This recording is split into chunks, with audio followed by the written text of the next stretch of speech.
fine. Oh, awesome. That's good. That's good. Good evening. Good evening. We're still expecting quite a number of people to still join us today. All right. We're going to start regardless. Okay. And just to let you know that we'll be using the chat section for, to have a conversation, to have a call today, to have a conversation. Okay. So, all right, we're going to be discussing how to start a career in financial analytics. All right. And just to being the fact that we're just starting, okay, and we have just about 17 people on the call. All right. I would like to know where you guys are tuning in from. So are you currently in Nigeria? Are you currently in the UK? Are you currently in Germany, France, Canada, whatever? Where are you guys based at the moment? Where are you all at the moment? So I'd like to know, just drop your location. Okay, I have Miriam from Nigeria. Okay. All right, Comfort also from Nigeria. Okay, Lagos, Nigeria. Okay. All right, Nigeria. We have quite a number of Nigerians on the call today. All right. Someone from Anambra. That's good. That's awesome. It's good to have you here. It's good to have you here today. All right. I have someone from South Africa. Firstly, okay. Firstly from South Africa. Hello everyone. I'm joining you from Canada, Chinyere. It's good to have you here, Chinyere. Okay, from Canada. All right. Anyways, it's good to have everyone on board. Honestly speaking, I'm totally excited to have you guys in the session today. And I will promise you one thing here. I would promise you that you guys are going to have so much fun today. You guys are going to have a very great time. All right. Financial analytics is literally one of career paths that I would tell you that beating my chest, I will tell you beating my chest that you are going to be successful, no doubt about it. And I'm going to explore these things with you. I'm going to show you places, job opportunities at the moment, either you're in the UK, either you're in Canada, remote opportunities for you to work remotely, regardless of any location that you are in at the moment. So quite a lot of people that are in the financial space or are looking to go into the financial space think that it can only work in the bank.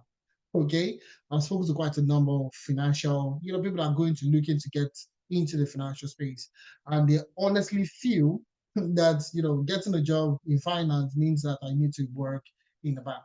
All right, so it doesn't have to be. There are quite a number of roles now that are that are merging data analytics and finance together in order for them to create new roles. So there are quite a number of roles: financial analysts, commercial analysts, and so many more. And those are the things that we're going to be discussing today. All right. Because, the future of next year, 2024, there are quite a number of roles that be coming up, and you want to position yourself for these particular career paths. All right. So I can see somebody say, I want remote opportunity. Exactly. Those are the things that we're going to be discussing about today. All right. So one thing I would say is for this session today, okay, all I want you to do is settle down, relax, and just listen. All right. We have done the hard work to putting this session together. All right. All you need to do is listen. If you have any question, please take down the questions. We're going to be taking questions at the end of the session. You could also drop them in the chat, and if the facilitators that are going to be on the call today get to see your questions, they can answer them during the call. All right. So bear in mind, ask your questions. Okay. And if you don't want to ask the questions, if you want to mute yourself and ask the question yourself, you can actually do that at the end of the session. All right. So I'm excited to be here, to be honest with you. I love talking about financial analytics, and I'll tell you the reason why I love talking about financial analytics. Well, welcome again, welcome again. Thanks a lot for joining this session. I promise you it's going to be a very enlightening session, and I promise you also not to take too much of your time. So maximum 2 hours we're going to be on the call, and I want you to give your time for that 2 hours to just listen, right? It literally should just listen. A lot of people in the financial space or looking to go into finance are struggling, okay? And that's the reason why we're having this masterclass. So sort of, provide more information on what you need to do in order for you to transition into the tech space, via financial analytics. All right. Now, without talking too much, I also want to, if this is the first time you join in the Analytics Masterclass, I would want you to drop a one in the chat. If this is your first time attending the Analytics Masterclass, let me see the newcomers in the house. If this is your first time joining Analytics Masterclass, just use one, just type one in the chat. Number one. Just put number one in the chat if this is your first time. All right. I have a few people. I have new people in the house. That's good. It's good to have you guys here. All I want you to do is raise up your hand. All right, wave, and you will see the lady by the left. Priscilla is there waiting for you. All right, we have a dedicated seat for you. All right. I'm just messing around. Okay. Well, it's good to have you guys here for the first time. Okay. So this is the Analytics Masterclass. All right. And and every time we have the opportunity to talk about our mandate, what we stand for, all right, our vision, our mission, the Analytics mission itself. Our mission is to help more Black people, more Africans across the world transition into the tech space. All right. A couple of years ago, while myself, Adeza, we transitioned into the tech space. Quite a number of Africans we're not doing too much in the tech space. And now, even fast forward almost a decade, almost 10 years into the future, we still don't have a lot of Africans in the tech space. Now, that puzzled a lot of questions. That brought in a lot of questions. Why don't we have a lot of Africans in tech? Correct? That's a key question that nobody has really been able to answer. Why don't we have a lot of Africans in tech? All right. Now we did a couple of survey a couple of years back, okay, when we started analytics, and we found out that majority of people think of the notion that tech is for the smart people. Tech is too technical. It requires too much, coding. It requires too much, computer knowledge and so on and so forth. So because there was so many misinformation out there about transitioning into the tech space, right? We created analytics to bridge this gap to help people and old people and guide them into their desired career path in the tech space. All right. And I would like to say that in the past 3 years, we've helped well over 2,500 people in the last 3 years transition from classroom to getting their job in the tech space. Right. And what we do is providing, Priscilla, just confirm, can you hear me well?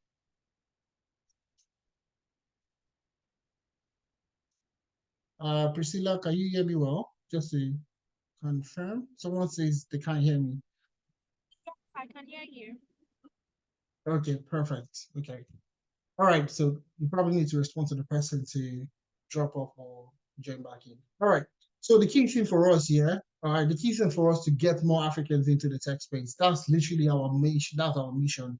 And like I said earlier, in the past 3 years, the span of our, starting the business itself, we've helped over 2,500 people across different continents, across 5 major continents, transition from classroom into getting their first job. And we have a ton of testimonials. We have a ton of testimonials. And I'm going to share some of these testimonials with you so you can see that it's not what we are doing is literally just exactly that same mission, getting more Africans into the tech space. And today we're going to be talking about financial analytics. Now, financial analytics is a very juicy career path, I would say. Now, the reason why I'm saying it's juicy, I'm just going to give you a heads up, okay, on what we're going to be talking about, okay? The career path, financial analytics, is merging three career paths together, okay? Three key career paths together: corporate finance, investment banking, and data analytics. So you have one program that is merging three careers together, okay? Investment banking, all right? Investment banking, corporate finance, and data analytics. So you will learn data analytics like a data analyst, you will learn corporate finance, and you will learn investment banking like a core finance analyst. All right, so you'll be merging these things together and you'll see you'll be getting a lot from the session itself. Okay, all right. Um, just to be sure again, if you can hear me well, please put a one in the chat. If you can hear me well, please drop a one in the chat because I'm getting another person saying my audio is low. All right, fantastic. Thanks a lot for that, guys. Thanks a lot. Okay. All right. So that's exactly what we're going to be talking about today. All right. And that's what we are, what we set out to achieve. Okay. So who is speaking to you today? My name is Ifemena Ipro. I am the co-founder of Tenalytics. And in the last 10 years, I have worked across different roles. Okay. I've worked across different roles in the data ecosystem. I've worked as a data analyst, data scientist, data engineer, power platform engineer. I've worked across different roles for different multinationals, different international firms across the world. All right. And one interesting thing I like to tell most people, my data experience, my experience in transitioning started from financial analytics. So the first couple of roles, all right, that I played in were majorly tailored to financial analytics. All right. And even I own a business, a startup back in Nigeria that built financial models for people, for businesses in Nigeria back then. All right. So that's exactly how I transitioned. So my transition from university, I studied economics in university. Okay, after studying economics, I started working as a management consultant. So I did management consulting for 4 years. And within that period of being a management consultant, I picked up interest in finance. Okay, and I started learning financial models. Okay, so started learning how to build financial models. Did that for a couple of years. Okay, did that for a couple of months. Started facilitating. Started doing contracts for businesses in Nigeria. I love numbers, and that was the reason why, starting doing financial models, I was able to transition from there into the tech space. Okay, and that's literally how career story actually changed. So most people don't know this, but my interest was actually in finance. I did a lot of financial analytics, a lot of financial models, a lot of financial analysis, and so on and so forth. So, and those are the opportunity people don't see just yet. Those are the opportunity in the financial space that a lot of people don't see at this point in time. All right. And that's the reason why we're having this masterclass today, to sort of open your eyes to the opportunities in the financial space. All right. And with me today, I also have a very, very experienced professional, okay? Jenas Ejevani, all right? Ejenavi, okay? All right, currently assistant manager at Coca-Cola, okay? And he has over a wealth of experience in the financial space. He's worked in the account, he has worked in accounting, finance, and business consulting, right? And he has also worked across different other organizations, multinational organizations, not just Coca-Cola. His experience is very diverse. And he's going to be with us today to discuss, getting into financial analytics. Okay. And these are the things that we do to help people transition. So what we do with analytics is to bring in other experts. Okay. So it's not just Ifemena, co-founder at analytics, that you get to hear from. Okay. We bring in also a pool. We have a pool of experts like Jenas that is coming in today to sort of unload you and guide you through the process.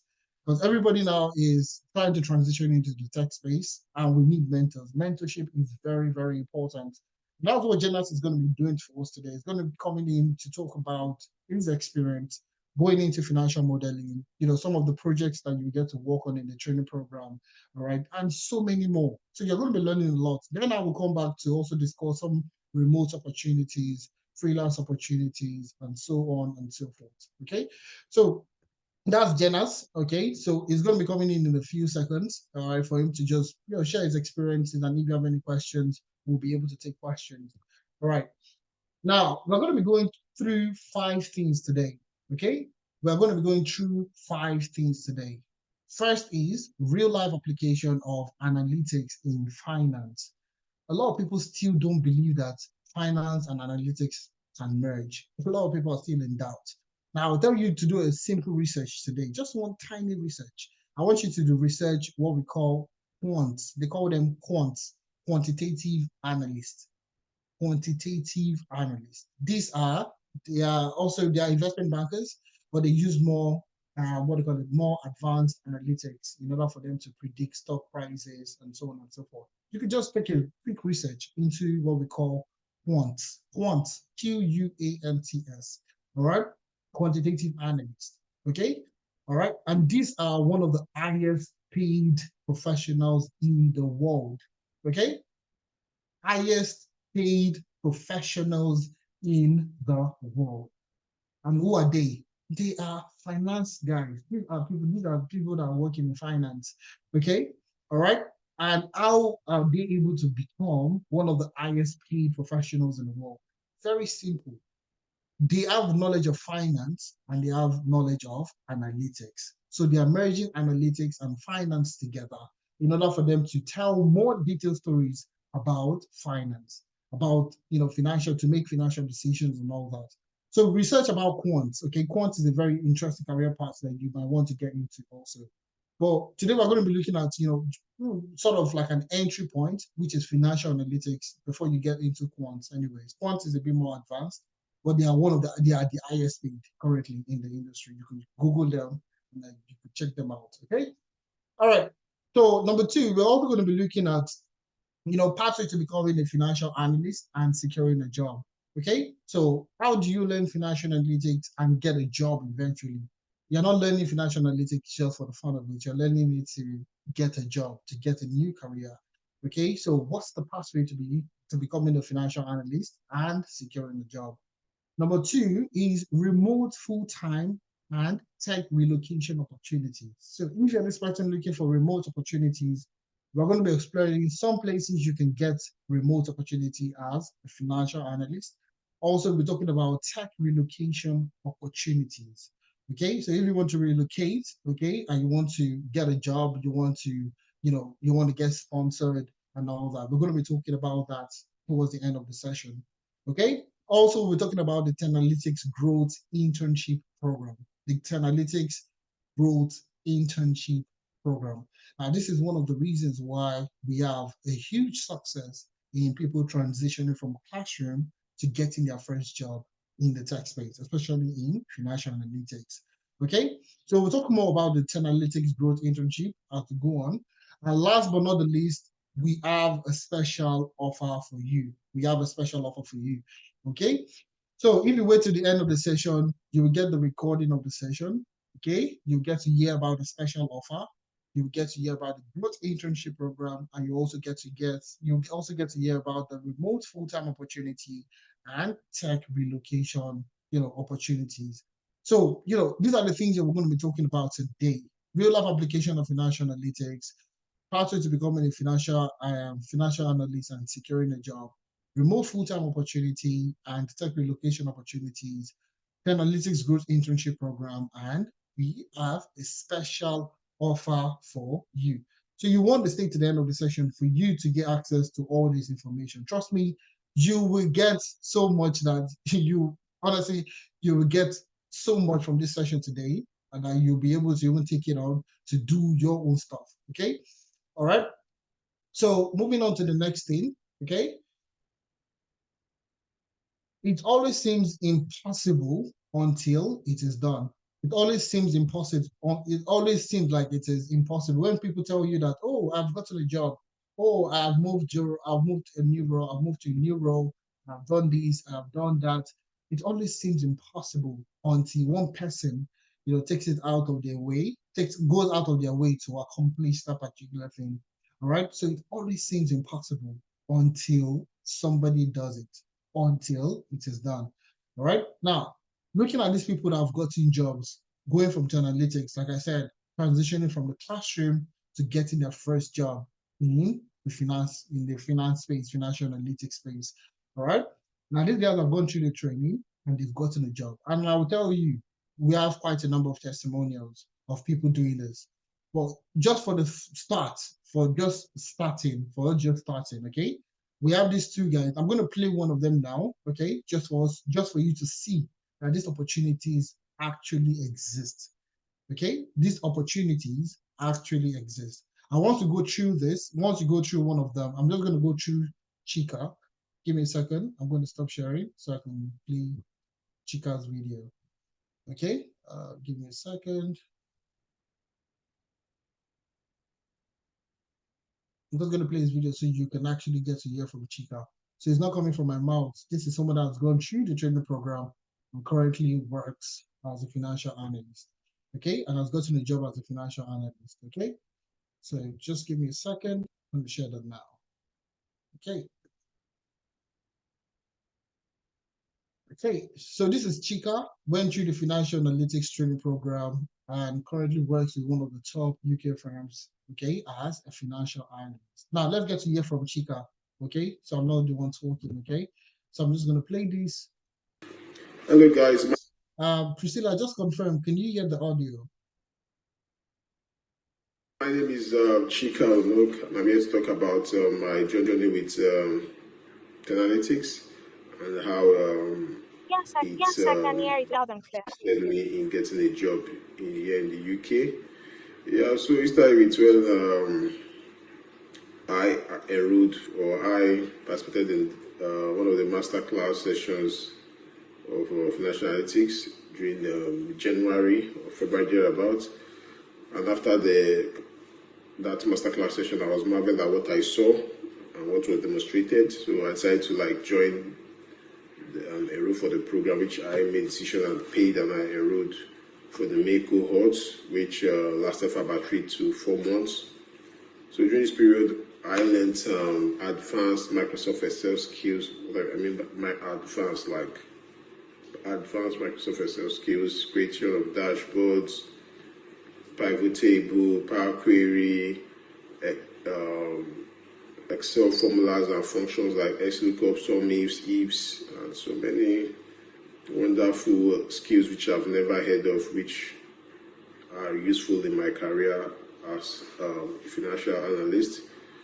And so after the 3 months training period and delivering our project, we enrolled also for a mentorship session whereby we worked on real life projects in different industries, manufacturing industry, the solar industry, and so many industries, which lasted about 1 month. And it was really a powerful session, which was done by the great tutors by Lene Jenas. Yeah, and so I would say during my journey throughout that, the training period was marvelous. Yeah, I would say it was marvelous because every session each day was mind blowing, because we're going to learn I was learning great skills which I've never ever learned. And in fact, at the end of every session, I never believe I was the one that knows this, because it was just wow. So after the whole training program, and I received my certificate, certified financial analyst. Yeah, I decided to revamp my CV. So I was guided by Nene, who advised me to include everything I've learned from this session with analytics into my CV. So I revamped, added every project I've done, the skills I've acquired, the certificate, everything about analytics throughout. I added it to my CV, and immediately I started applying for jobs here in the UK. So after so many applications, there will be rejections definitely. I had about 5 interviews which I attended and attended. Yeah, so there was this one particular interview, which I think one of the roles I applied for. Yeah, to apply for a role of assistant accountant to a very great international company based here in the UK, which have branches all over the world. And during the interviewer asked about for me to demonstrate my analytics skills, because you can see it on my CV that I'm getting Power Query, Power BI, and other advanced Excel skills. So I demonstrated, and they were marveled and overwhelmed, and they were like, no, this skill, we need it in this for this role, and I think you'll be the one. Yeah, when they gave me the call to tell me the outcome of the interview. So I think after that, Analytics also supported by referencing, giving me reference, for the job, and the referencing was done after 3 days, and I got the job, and this is my 3rd week to my new role here in the UK, and I would say Analytics has been a blessing to me, because it really gave me that edge, that boost in my career, which I've been finding, which has been missing. So I think me making the decision to enroll for this financial analytics course with Analytics was one of the best decisions I made for 2023. And I'll say, if you're still doubting yourself, you're still in doubt whether to start, please don't waste time. make up your mind.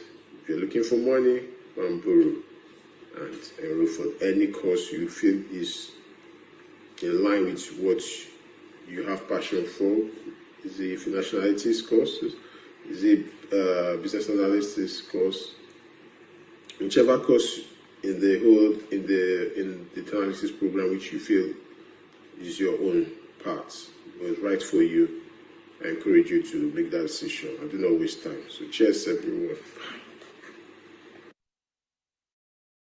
Guys, awesome. And these are the things that we try to tell most people, right? That transitioning into tech doesn't have to be, you don't have to, it requires you just devoting your time and picking out the best sort of people to and hold you through the journey itself. Now, Chika likely he said something very significant. He went through the masterclass like you're taking a masterclass at this point in time.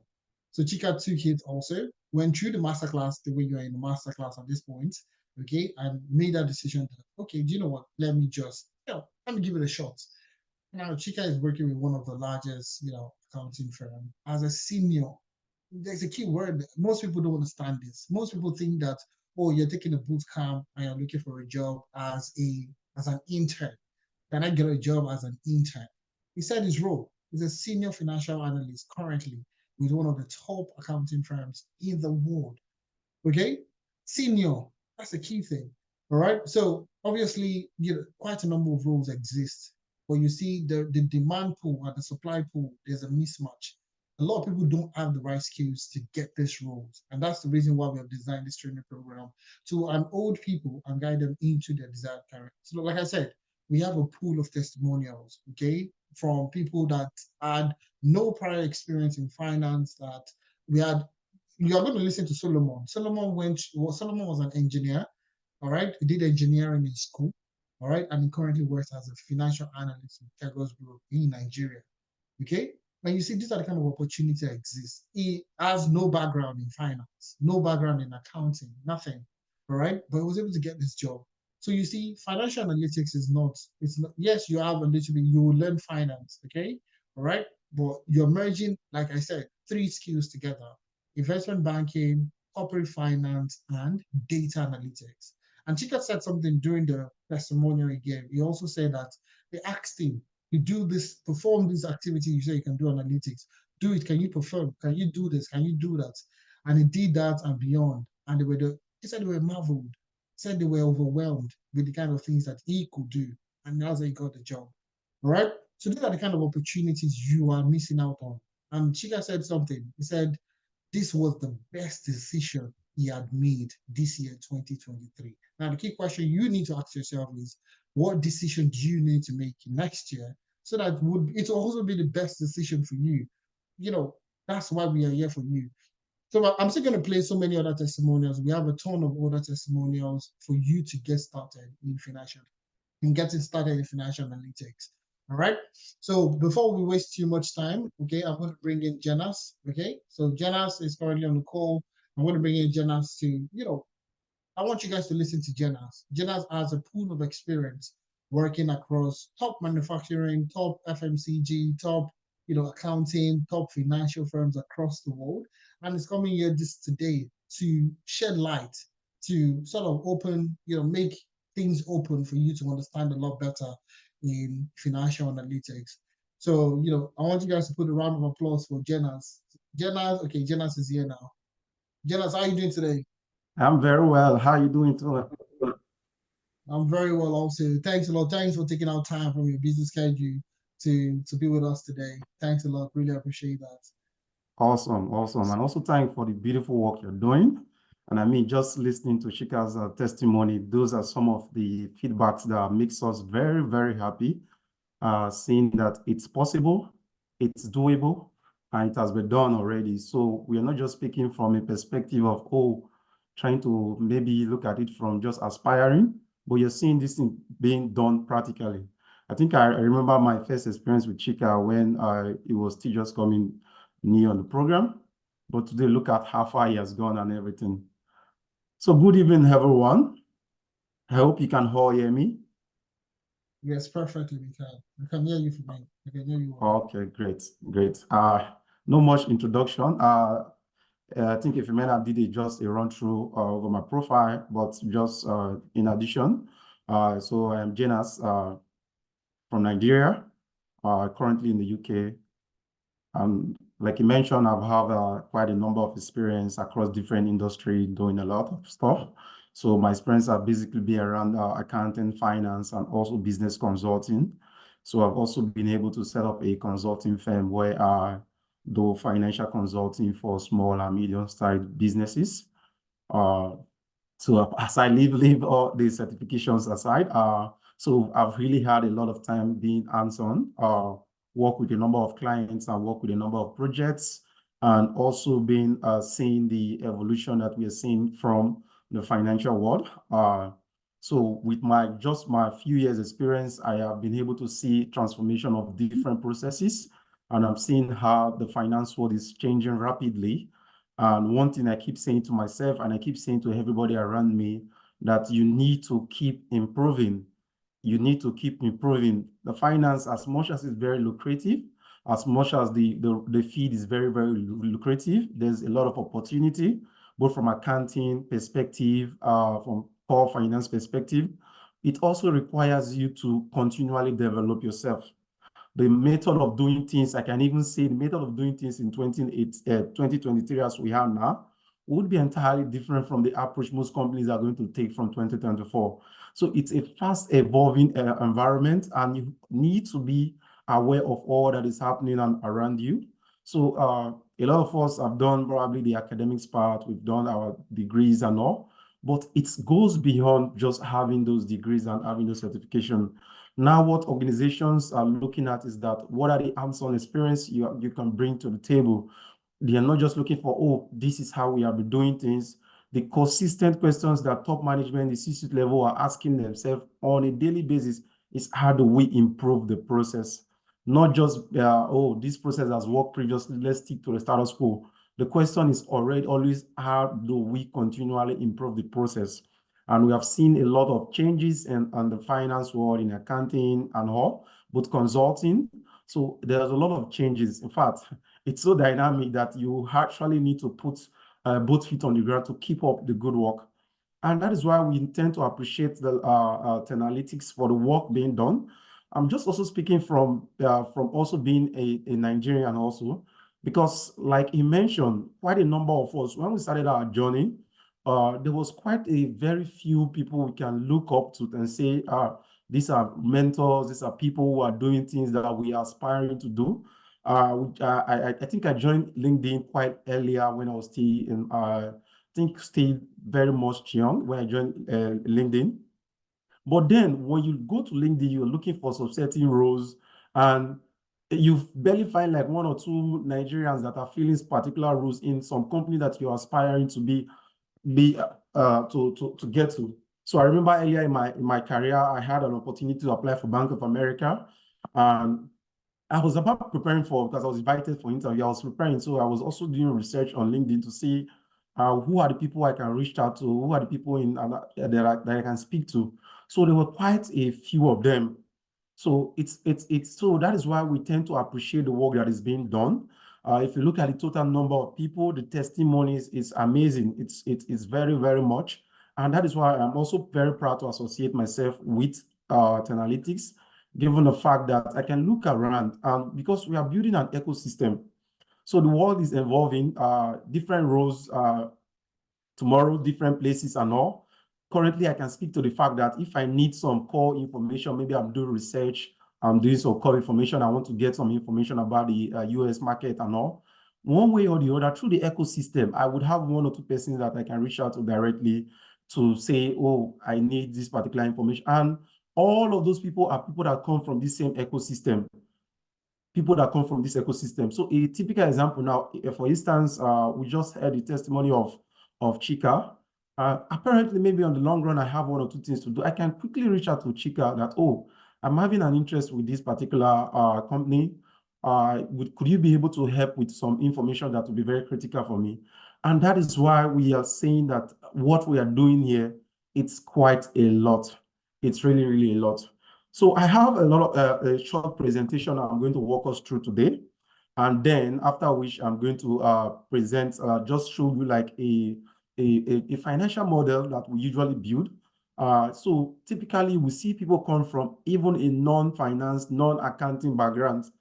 We see people say, oh, I'm from human resource, I'm from my experience so far has been sales and marketing, but I want to learn these skills. I want to see how I can utilize this particular skill because I want to grow my career and all. So we're going to work typically to see how, just from that fresher, okay, even saying that someone who have been in finance would have background, I will have understanding, but someone coming from a different background, coming into the program, and at the end of the program, you see them building their own financial model from scratch. No support. We do a practical training in class. We train them, we give them what we're expecting of them, and then we put them to say, okay, you go ahead, look for a company, look for an industry, and build a financial model. And oftentimes than not, what we've seen is that what they always go on to do, just like Chika mentioned, build a model, and that is what you can put to your CV. That is what you can communicate to say, I have done this particular job, I have been able to do that. Most especially when you're looking at roles outside Nigeria, because when you look at the developed economy, less emphasis is on your academic results. You have the first class, you have the 2-1, yes, and so okay, what next and all. So they want to see that you have that hands-on experience. They want to see what you have worked on. And I mean, you also heard is the testimony when he said that he was put in the place like, can you demonstrate the fact that you have these core skills that you have mentioned? They will not ask him to say, can you demonstrate that you actually got a first class from your undergrad, or maybe you've done a master's. They are not going to look at that particular stuff and everything, because when you're coming in, we are not looking at it. We want someone who will come in and hit the ground running, will be able to deliver, get on the job and all, which is why it's very, very important. And for the program, the way it's structured, it's very, very immersive. There's a lot of things that you're going to do. Sorry, let me put my screen on presenter mode. Yep. Please let me know when you can see my screen. Yes, I can. Okay, awesome, awesome. So we tend to see story from a lot of people, a lot of feedbacks that are coming in of people from diverse background. At the end of the day, they are able to speak up to the fact that, oh, I can do a financial model, I can do valuation, I can speak to dividend valuation, I can speak to capital asset pricing method when I'm doing my valuation. And typically, when you're applying for such role, these are what they want to see, because these are some of the skills that are really, really lacking. Most especially when you look at our ecospace in back home in Nigeria and all. Those are some of the skills. We need a lot of persons who have this understanding, who can come in, because it's a fast-paced environment. The organizations, they have a lot. They are looking at targets. They are looking at growth. They are looking at how to position. Not much attention is needed to say, we are coming in. We want to take a lot of time to start training from scratch and everything. So that is why they will always have a preference from someone who already have the knowledge. What they just need to do is that, okay, maybe take it to the next level and all. And in Tenalytics, what we try to do is to say that not just assumption or say, oh, this is a classroom environment. We are trying to make it as practical as possible. We're trying to say that, no, not just we come in here, probably just go through slides or go through the videos and say you are done. No, we are not even going to, you're not even qualified at that particular stage. Even after going through all the classes, we are going to throw you hard there, give you the instruction, build a core financial model, and then we'll see how it works and everything. But today we'll be discussing how analytics will be used in finance in 2024. I know a lot of us who have been following up the news, we have been seeing a lot of stories, we have been hearing a lot of stuff that is being done. If you're also on LinkedIn, you can see a lot of people who have gone through our programs. You see they usually post updates of dashboard they built, what they worked on Power BI, what they worked on different aspects of the training and all. But what we want to look at it is from a practice perspective now, to see what are organizations looking at for, what are the top trends, what are people what are people looking at for, what is the stuff that is going to determine the successful organizations and the unsuccessful organization going forward and all, and what are the things that are changing. So how do you position yourself to take advantage of all the opportunities that may arise as a result of this future trend and all? So very, very important. So first of all, I will start by first introduction. Just let me know when you can see my screen.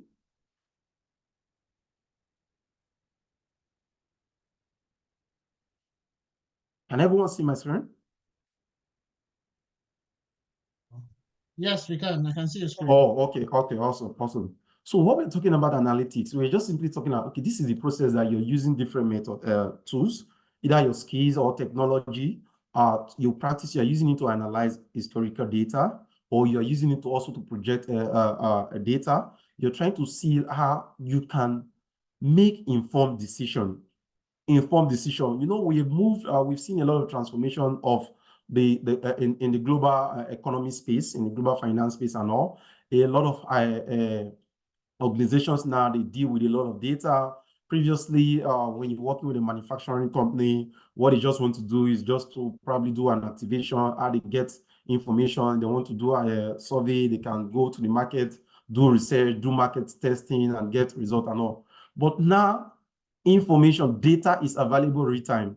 So organizations are paying much attention to see that, oh, how are we going to utilize this particular trend? How do we position ourselves to take advantage for this particular trend? If you look at the traditional, let's say from accounting perspective, accounting was more looking at retrospectively because it's reporting. At the end of the period, you report, okay, this is our performance for this particular quarter or this particular month.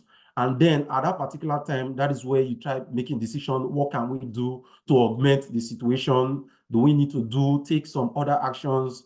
Maybe if these trades are not moving as expected, do we need to do some market activation? Do we need to do some survey, look at customer experiences and all? But now, if you look at it, that is retrospective application. The event would have occurred already. So it's just the team reporting on the event that has occurred. That is what is going to guide decision. But these days, since data is available real time, organizations don't want to wait until that particular point in time before they are able to make these key decisions and all, because it could be very risky. Just even taking just lagging behind on some certain key decisions that you are going to make can be risky, most especially in the very competitive environments, in a very competitive landscape. You see a lot of people now, they position themselves and all to take advantage of trend, to take advantage of what is happening. We want to know our customer preference real time so that we can offer solutions real time.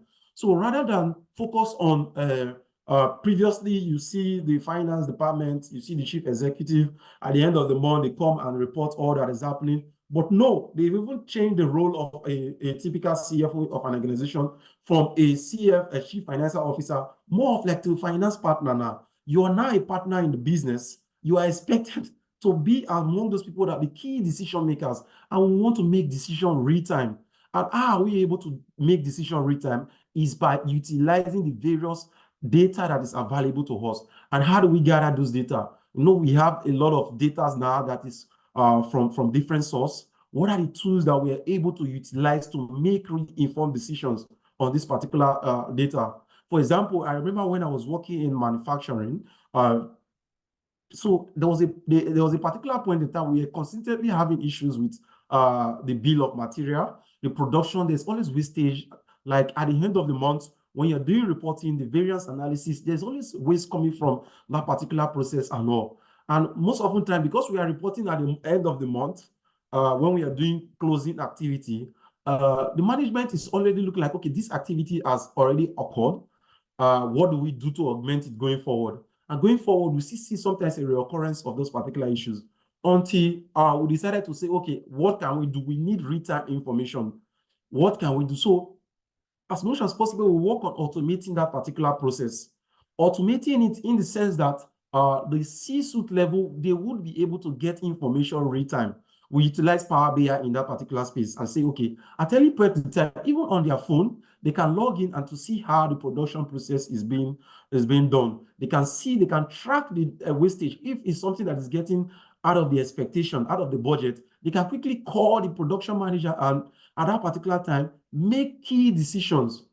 Make key decisions to say, okay, how do we augment this? How do we avoid this? Not to wait to the end of the period. So that is how organizations are looking to run quite agile. They want to run quick time turnaround time. They don't want to relax until probably a very longer period before they are able to react to issues. Also, from sales perspective, you're seeing the sales, you have your budgets and you have your plans, you have rolled out the budget for the period. How do you track this budget to see how we are performing against this budget? How do we track performance from different regions within the organization? You see, organizations are going global now. The team at the head office, let's say in London, in New York, they want to get real-time data of what is happening in Lagos, what is happening in Accra, what is happening in whatever locations in the world. And how are they going to utilize this? Is by utilizing those analytical tools and say, okay, get the information, make informed decisions. And how do you see yourself as if you're someone who really wants to position itself to take advantage of all of this? Is to say, these are the needs that organizations are looking at for.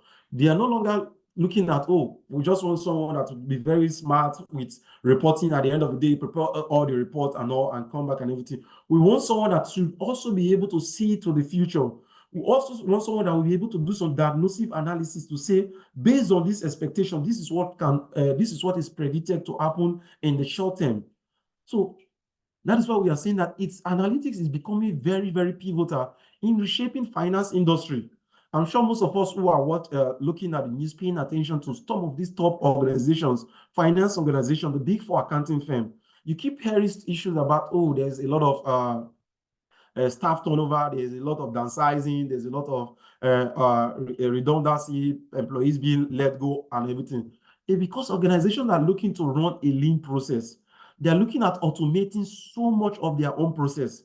So for a job that maybe 2 to 3 persons would be doing for at the end of the period, for example, bank reconciliation, usually in a typical, for those of us who are probably maybe have experience or be exposed to a typical manufacturing company, you see at the end of the period, they have several bank accounts. In fact, they even have a dedicated team of bank reconciliation officer whose their role to the organization is just to be doing bank reconciliation at the end of the period. But over time, we are seeing those particular departments going on extinction because the whole bank reconciliation process can be automated with real-time data, not even waiting at the end of the month to get the financials from the bank and start doing the reconciliation. At the end of the day, we are seeing that the process has been automated. When there's any issues, it's immediately being attended to. So just imagine those who have been in that particular position and have not positioned themselves to say, oh, for upskilling, to see how I'm going to look for what is the next way I can continue to add value to this organization. Those are the kind of people that their name will be listed as part of people for redundancy, as part of the people for downsizing. So organizations, they are looking to pivot to look at how we can utilize this analytical skill, how we can get real-time data, because we are in the information age. And if you lose just by slacking on some certain information, before you realize, before you organize, the market would have moved to the next phase and all. So it's a very volatile industry, most especially because the whole, it's not a globalized village and all. You're not just only competing with your local producers and all. You're not just only competing for the key decisions with your local people, but you're looking at it from a global perspective. And a decision from one particular perspective can just immediately disrupt your own plans and everything. For instance, we're talking about issues of in the world now, there's issues about inflation, there's issues about interest rates, there's issues about the volatility of interest rates, which has even led to the collapse of some strong banks, even in the United States. We talk about SVB Bank, we talk about a Signature Bank. Those banks, they collapsed, not necessarily because they were not liquid at a particular point in time, but because they were not paying full attention to their risk profile.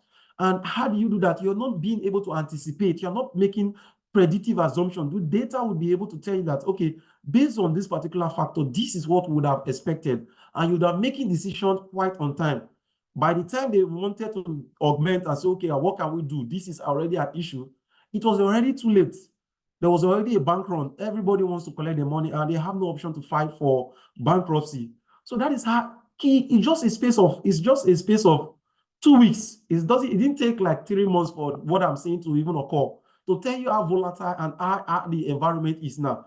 It's just a space of even 1 week. Because by Friday, the CEO made a confirmation that the company is still liquid. They are already in having plans to secure some fundings and all to augment the bank and everything. By Tuesday, they're already filing for bankruptcy.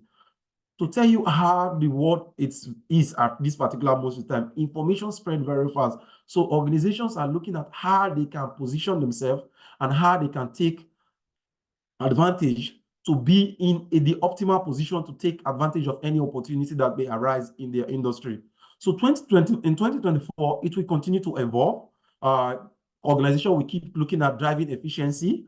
They will keep looking at risk management. Like I say, a risk management, which is very, very key. How do they look at the future? What are the economic factors that could impact business operations? What are the core factors that could impact our plans? So for those of us from Nigeria who are very familiar, there was a very viable business opportunity that sprung up sometime some few years back. Opay, they saw that in Lagos, which is like the commercial city, there was a lot of issues with transportation, and they decided to bring in some bikes and start automating the process. You can book a bike, and then it comes to your location, picks you, and very viable opportunity and all. But if, for instance, when they are doing their planning, when they are doing their projections, if they have not paid attention to risk, which is one of the regulatory risks. So when they are doing their projections, when they are doing their forecast for the year, okay, this is what we are forecasting, and the next 5 years will be positioned to be like this and all. Just by not paying attention to that particular risk, so let's say regulatory risk, you can see the impact of that decision. The government will up on money and say, oh, this is no longer going to be allowed. That is how all investment that has been invested into that project, all the capital invested, all went full-time. So that is how decisions, you can see from a risk management perspective, you need to understand how this is being done. And also, we also try to show today to see how, when we are doing our financial model, how do we make some of these scenarios analysis? What could go wrong? How could this impact our planning? So moving forward, we talk about key trends in analytics in finance. So like I've mentioned, and I've tried to emphasize that real-time data analytics, organizations are really paying time. They don't want to be caught off guard. They just only want to see how they can be able to make instantaneous decisions, analysis of market changes, enabling them to make effective decisions so that they can change alongside that. So we also talk about advanced AI. We're talking about there's a lot of advancement in that particular space. Optimization, ability to predict market trend. If you remember when he was talking about introduction, he talked about guys that are working in quants and how lucrative that particular field has become in recent years and all, because organizations are paying attention to not just it goes beyond having the product. It goes beyond having the product. It now goes beyond seeing how you can position yourself in the market. Because customer is king. You want to get real-time data. You want to get this thing and understand, okay, what is happening so that you can be able to diagnose if there are any issues and you'll be able to make corrective decisions as quickly as possible. So we also talk about blockchain integration, which is also something that is, we still expect a lot of advancement in that particular field. And also we talk about predictive risk assessment. Risk assessment, very, very key. And how do you do all of these things is by utilizing your data to say, okay, based on past data, how do you analyze it to get inference to predict what is most likely going to happen in the future? How do you position yourself to say, we need to make so and so decision in order not to be exposed to certain particular risks at this particular point in time? Organizations are looking for ways they can solve all of these particular problems. Also, there's also hyper-personalization of the delivery of customer experience, customer-centric experience, because the customer is king. The market is so volatile, like the saying, they say, if you snooze, you lose. By the time you just make a mistake in one particular point in time, the competitor is already there, providing the customer's experience, providing the customers what they need and all, and everything. So you need to position yourself in a way that you will be able to be that customer-centric organizations, focusing on their need and see how their needs evolve over time. So also moving further, we talk about a type of analytics. So from this perspective, just a quick rundown. we talk about descriptive analytics. Descriptive analytics, which involve the process of analyzing past data. You want to understand the past data and how you will be able to respond to what that past data is giving you. For example, you have set a key performance indicator at the beginning of the period. You want to analyze at this particular period, okay, what has been happening previously in order for you to predict and plan what is going to happen in the future. Secondly, we look at diagnostic analytics, which aim to uncover the reasons behind past decisions. So it's not just, again, not just about why this happened. Why are we having challenges in generating sales in this particular region? Why are we having a challenge in our employee turnover? Why are we having... So you see, some of all these terms that I'm seeing that as organization issues, they are not traditionally the core function of finance. But now it is now integrated because now finance is now seen as a finance business partner. We want to see how we can be able to understand the market better. So it's not just from the sales, even the sales guys now, they want to use data to be able to understand better the market. Why are they having issues generating sales from a particular region? How can they optimize those sales from that particular region? What are their target market that is giving them majority of their revenue so that they can be able to make informed decisions? A typical example, just imagine if you're talking about Dufi, I think the producers of Indomie in Nigeria, you barely see them doing an advertisement that is targeted towards the adults or age people and all, because they know that that is not their focus market, and they know their target market is the younger ones and everything. So as much as possible, they always want to see how they can continually evolve to ensure that that particular market, that their target market and everything, their message is communicated properly. And also from the finance perspective, is not to come and say, okay, we want to understand the basis of decision of this particular decision. Oh, this region, maybe West, have this particular issue in this particular period. What is the main reason? So doing a diagnostic analytics is now where you are now trying to drill down, to do some data mining, to do some discovery, some correlation of an identification to see what is the key factors that are leading to all of this issue. Then moving forward, we also talk about predictive analytics, because I say that organizations now, they are not only concerned about what are our numbers from prior period. They want to know how they can project their numbers in the future in terms of how do we do our forecasting, how do we do our budgeting for the period, how do we plan activities, how do we position ourselves for the next 5 years, or we are a startup organization just coming into the industry. What is our revenue projections? How do we plan to scale our business in this market? All of these particular factors is where top organizations, if you look at key reports from top management consulting firm, for over a period of time, they do like a survey to ask top CEOs, like, what are their focus? What are they looking at going forward in the future? And a lot of the response are always around building around all of these things. How they want to be more responsive, how they want to be agile, how they want to position themselves to take advantage of all of these analytics too, how they want to take advantage of artificial intelligence, how they want to take advantage of having a lean process, being able to respond to their customer need in a timely fashion. So predictive analytics is very, very important. And that is more of like the foundation of the financial analytics course, financial modeling course that we are taking at Tenalytics, where we will teach you to say, okay, how do you plan? How do you make a focus for an organization, maybe for the next 5 years? How do you make a focus in terms of revenue, in terms of valuation, in terms of overall business, in terms of market penetration, and all of these factors? Very important. Then we'll talk about the prescriptive analytics. Prescriptive analytics, we're trying to look at, okay, we want to understand use of those same data to be able to generate recommendations and to handle similar cases in the future.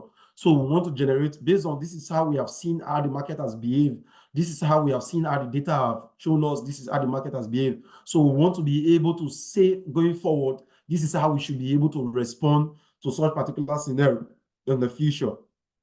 They also talk about cognitive analytics, which look at the data as a data knowledge base, so that we don't want to just say, okay, we want to have our data set, like we want to be able to refer to our data to understand our customers better, understand the market better, understand our position better, understand how we want to scale and everything. So you look at available data and the knowledge base in order to be able to discover the best solution for each issues that the company might face at different point in time.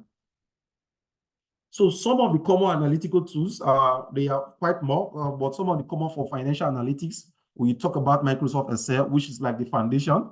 I mean, we've seen a picture, just a picture and seeing that the whole world of finance is on its own, and Microsoft Excel is just like one of the major tools that is standing as its foundation, that is holding the whole world of finance.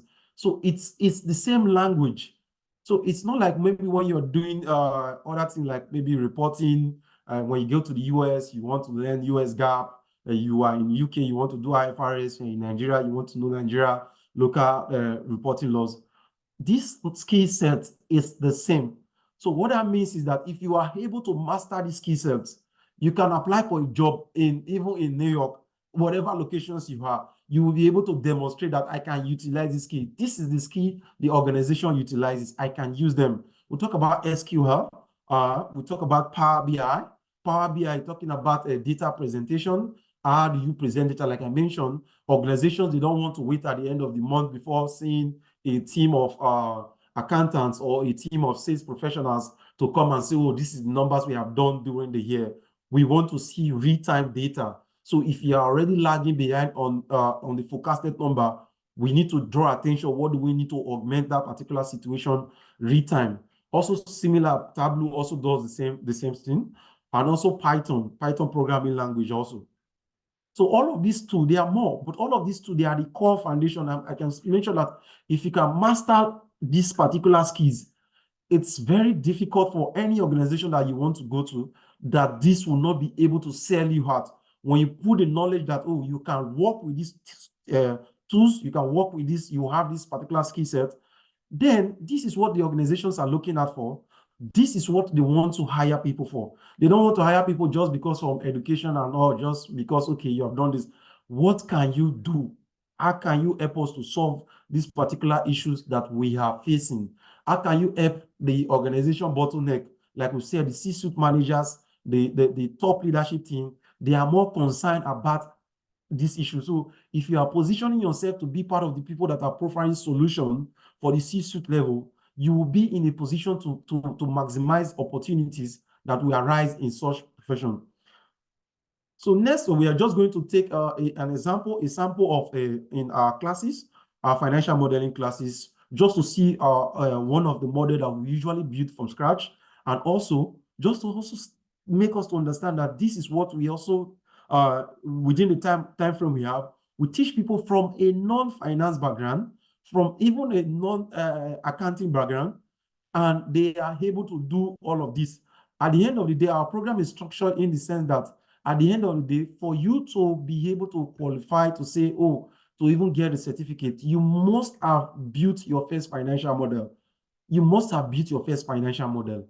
And when you go, probably you're thinking of advancing your career, you're thinking of positioning yourself on the interview panel, these are the questions that they will ask you.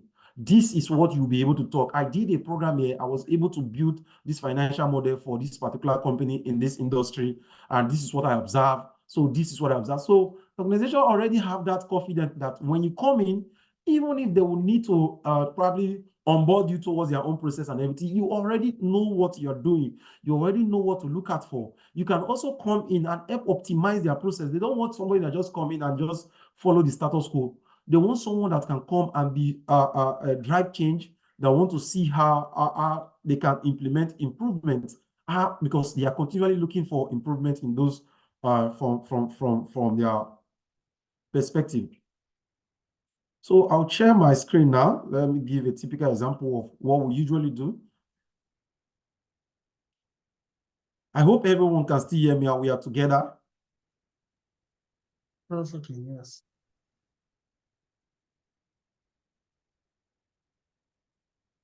Sorry, can you see my screen now?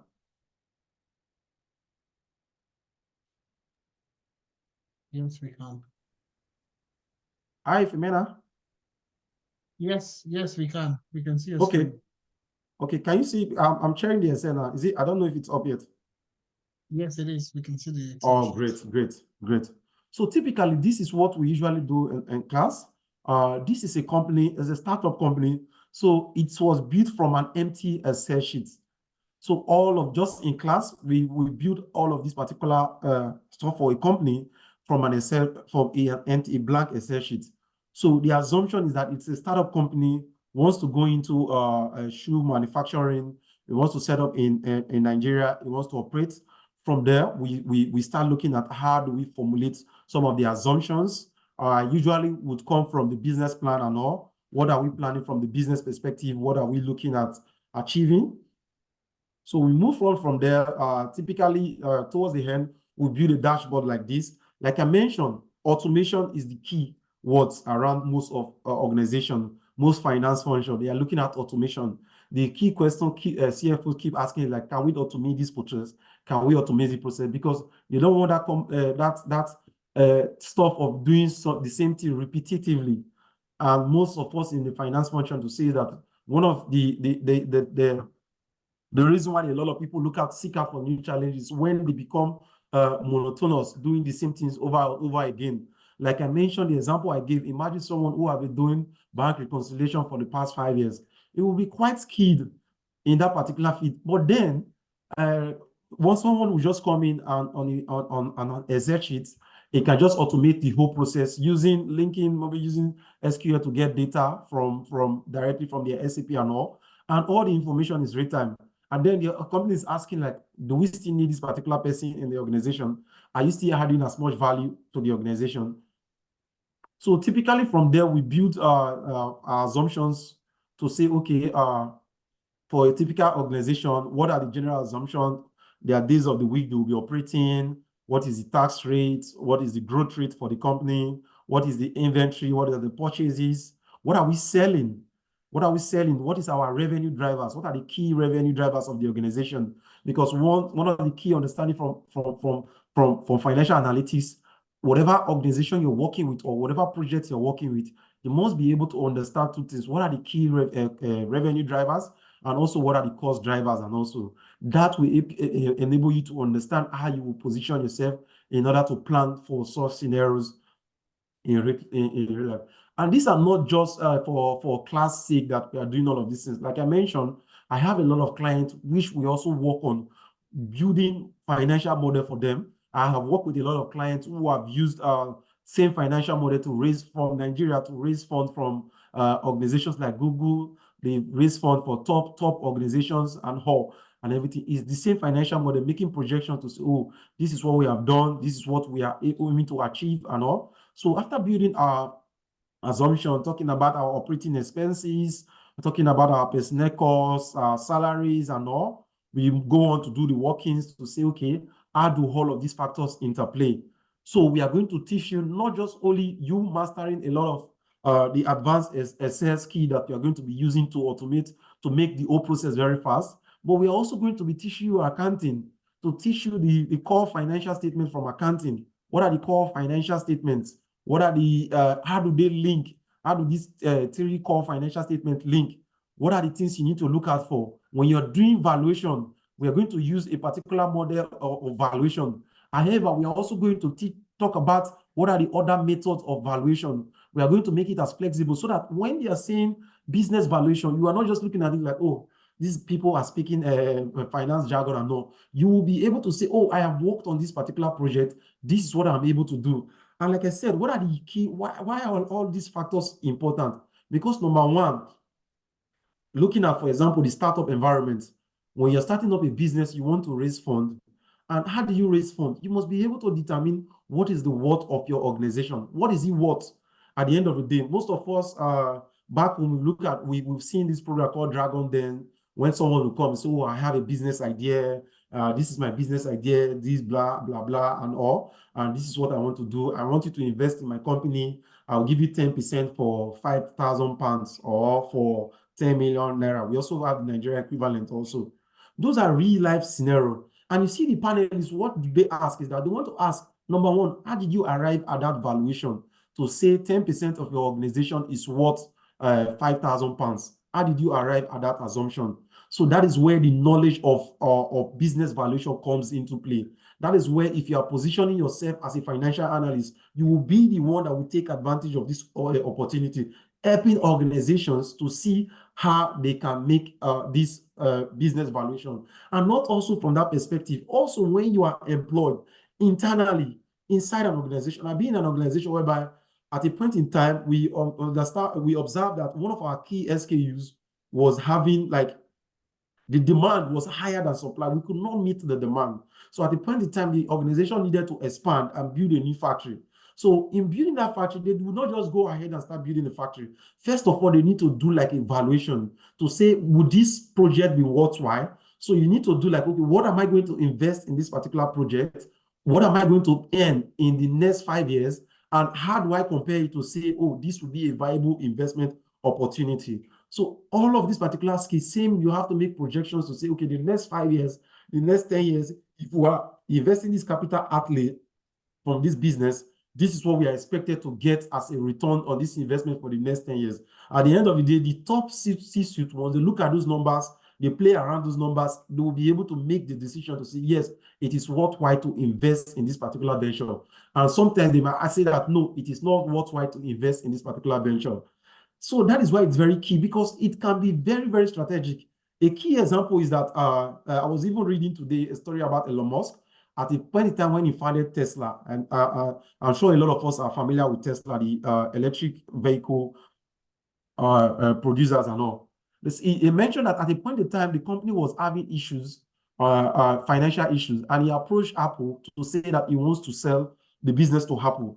And we know Apple for a long while, they've been doing a lot of research to see how they want to go into car manufacturing and the likes. So in that scenario, Apple declined that particular offer because they felt like, oh, the business is not going to scale. The business is not going to scale. They don't believe so much in the future of that electric vehicle.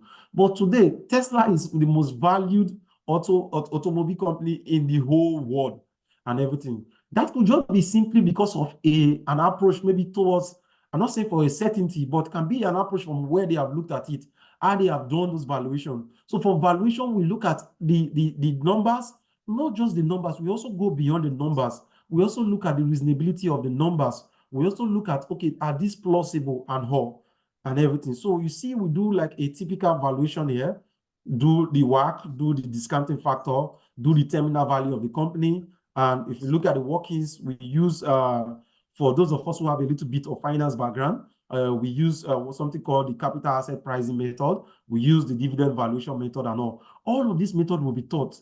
And if we have been able to impart this knowledge to people from non-finance background, and they are able to, at the end of the day, build a financial model from scratch, you are positioning yourself to take advantage. You are positioning yourself to solve problems, to offer solutions, and the flexibility you also offer to you. Because like I mentioned, I have been in paid employment as much as possible. I've always tried to maintain strict, because I'm a professional. I'm also a member of some key institute and everything. But on the side, I also try to diversify my stream of income by offering these services and all. So you can work on you can help small, medium-sized businesses that want to raise funds for banks. They want to raise loan, they want to raise capital, they want to raise finance. You can assist them to do all of this. That is even aside the corporate job that you're even aspiring for. A lot of us now have some 1 or 2 remote gig and all. I've worked on a particular project that took me like 3 weeks, and the pay I had from that particular project, although given the fact of our Naira very weak, but it was close to like 4 times my salary that I'm earning, like 4 months. And this was a project I worked for just 3 months, for just 3 weeks. So it gives that a lot of flexibility. So organizations are looking for who can assist to solve this problem. In fact, some organizations are even looking to outsource all of this. Let's focus on our core competence. Our core competence is to offer these engineering services. We are engineers. We are not financial analysts. We are not financial specialists and all. If we can outsource this particular role to someone external who can assist us to do all of these things and all, then they can focus on their core competence. So there's a lot of things that you stand to benefit. Like I mentioned, we have the statement of income statement built from scratch. We have the statement of financial position built from scratch. We also have the statement of cash flow. We have the dashboard, which communicates all of this information. We can quite flexible. We have different scenarios. Like I mentioned, when we are doing our sensitivity analysis, we build a scenario analysis to say, okay, if you are projected that this is what is going to happen, what then happen if you are not able to achieve that in the future? So that is why you see, typically when we build our financial model, we have the best case scenario, we have the worst case scenario. So we also have the best case scenario that, oh, we are planning this business. What if everything works according to plan and we are able to even do more than the numbers that we are projected for? So all of this particular skill, like we mentioned, is what organizations are looking at for, most especially in the field of finance, in the field of accounting, in the field of consulting. These are what they are looking for, your ability to utilize this skill. And not just that also, because the world is evolving. We are seeing a lot of people coming from sales and marketing background because they also want to understand their market. It helps them to plan and project properly. It helps them with how they distribute they conduct their campaigns to see, okay, what are their pain points? What are they trying to achieve? And all of these particular factors and all. So there's still a lot to look out for and everything. But at this point, I think I will stop here and take question and answer if there is any.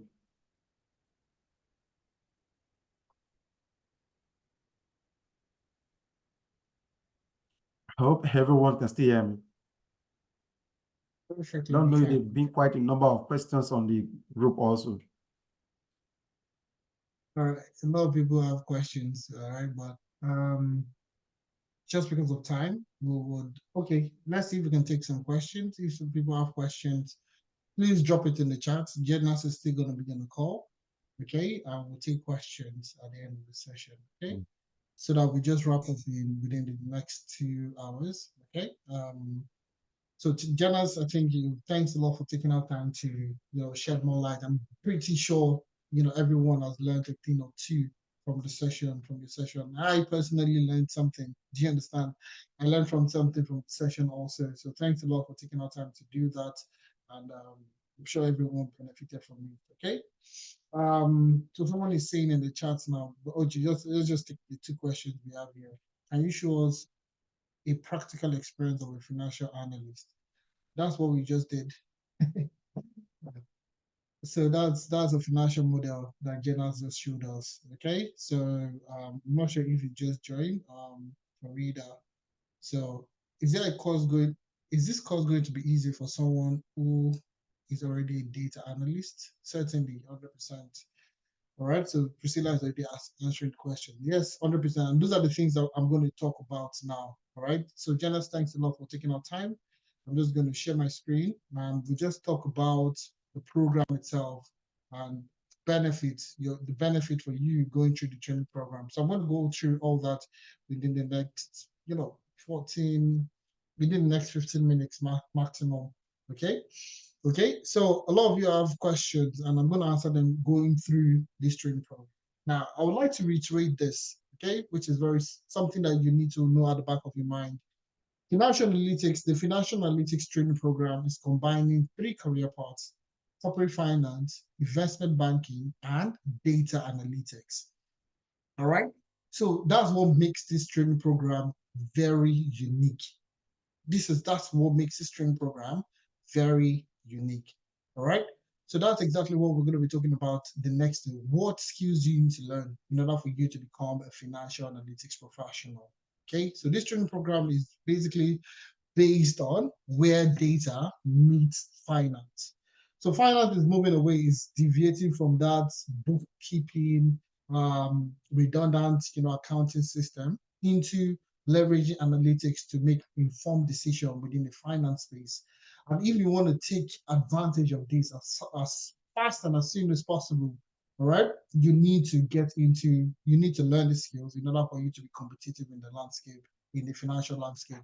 Before I go straight into the training program, I would like to share something with you. I just want us to do a quick search. All right. So I'm based in the UK, but I'm regardless of anywhere you are in the world, you could also check. You could also just do a quick search. Okay. So I'm just going to share my browser for us to just do a quick search. Okay. So I'm just going to go to read.co.uk All right, so this is where you can get sponsored jobs. You can look for sponsorship jobs if you're in the UK.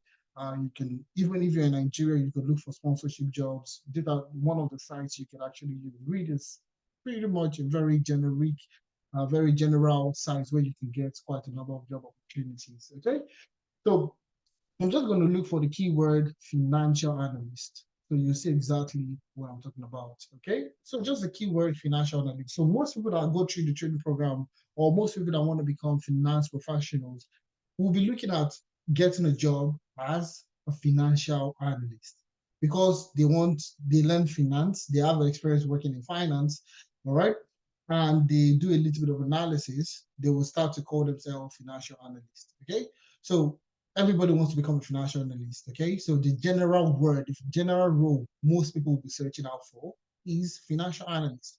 Now that's the general name. So you see, there are quite a number of roles. You see financial analyst, senior financial analyst, and you can see the salaries also. This is 45 to 48,000 pounds per annum.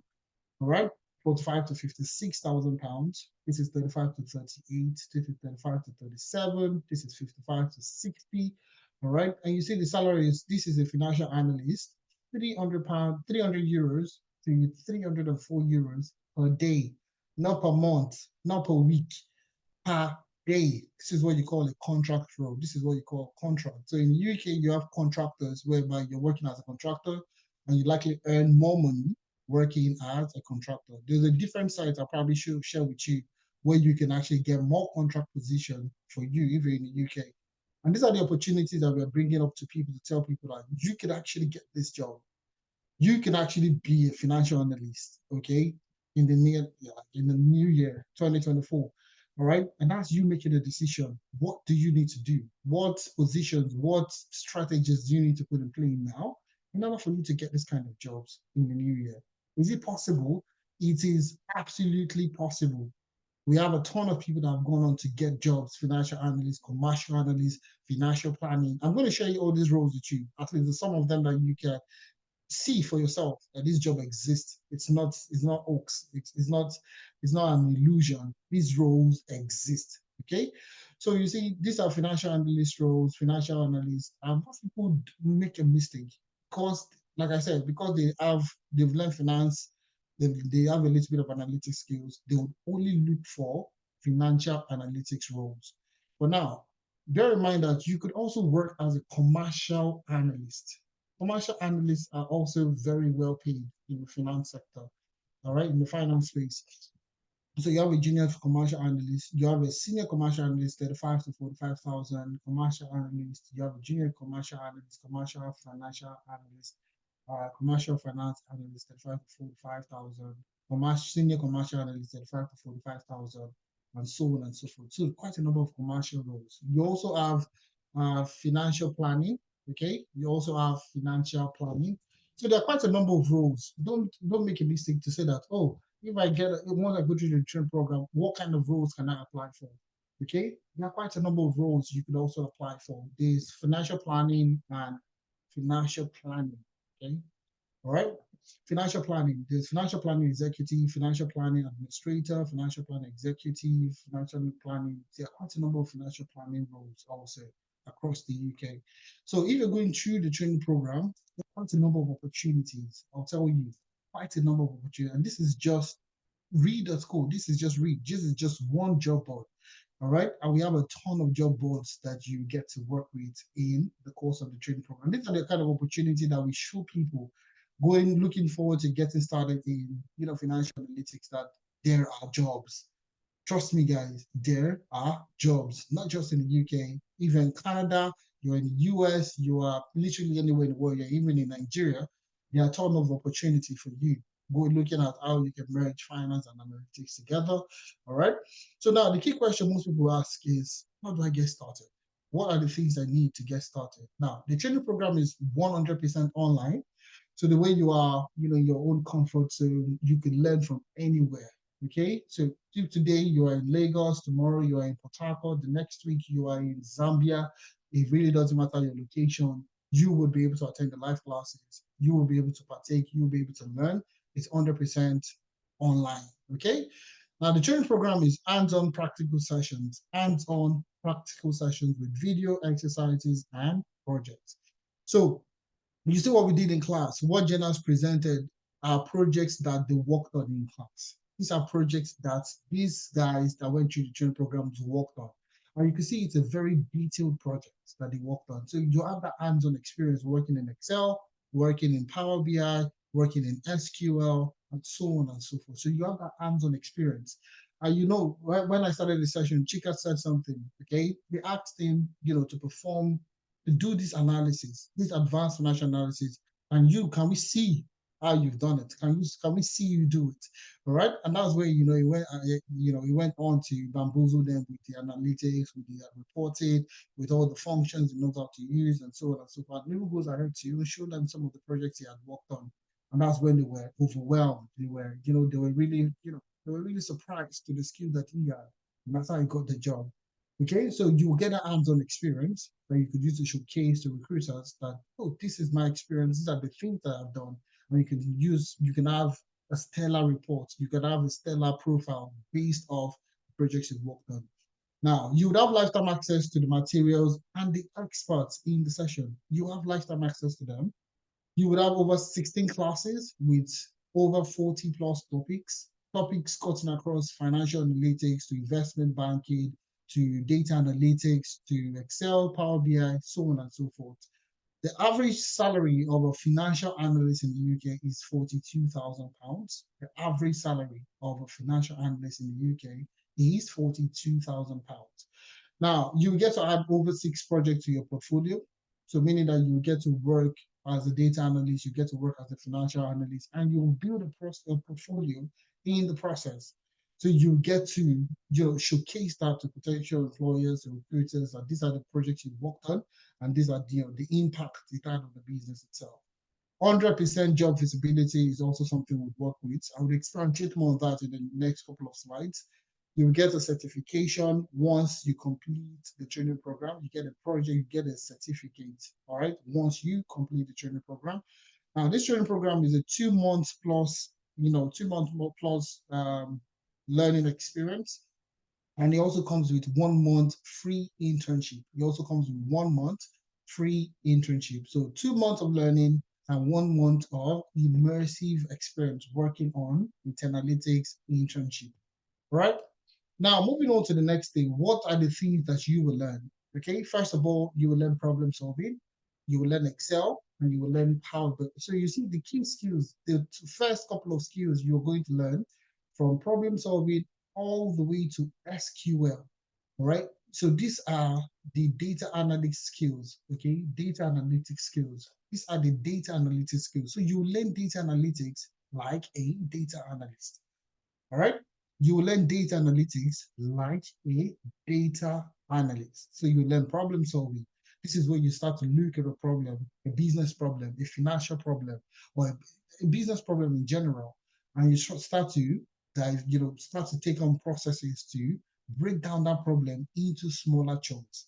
Now that's what really makes you, a strong and a perfect and a great data analyst. You being able to see a business problem and break it down into smaller pieces, okay? And then start to take it one chunk after the other. So rather than tackling it head on, you are breaking it down into bits and pieces in order for you to make it easier for you to work on and also get the best result out. So problem solving is actually one of the greatest skills you can have as a data analyst. And you learn it also in the financial analytics training program. You would also learn Excel, you learn Power BI, as a data analyst, like the way a data analyst will work with Excel or Power BI, you would do the same thing. You would also do the same thing with SQL. SQL is structured query language. Now, if you notice in any experience you've worked, if you've ever worked in any corporate environment, you'll notice that businesses store their data somewhere, okay? Businesses, they store their data somewhere. Take, for example, if you've worked in, let's say, supply chain before, you have SAP. You see, anything that has to do with logistics, supply chain within that business, everything is stored in SAP. And SAP has its own central system that stores all that data. So there's a database that stores all that information. Even if you're working with any other system, there's a place that stores all that data. So in order for you to extract that data, you need SQL. Okay, in order for you to extract the data from the database, you need SQL. So you'll be learning problem solving, Excel, Power BI, and SQL like a data analyst. Okay, now the other aspects now, okay, moving into the other aspect when you have accounting fundamentals, financial modeling, financial analysis, valuation, scenario analysis, and sensitivity analysis. This is now where the corporate finance and investment banking comes in. Okay, so this is where you now start to do corporate finance and investment banking, where you start from the beginning. Okay, accounting fundamentals. Okay, the basics, all the basics of accounting basics you would need to understand it, or even if you understand it, you will need to be reinforced. It will need to be reinforced in order for you to understand it a lot better.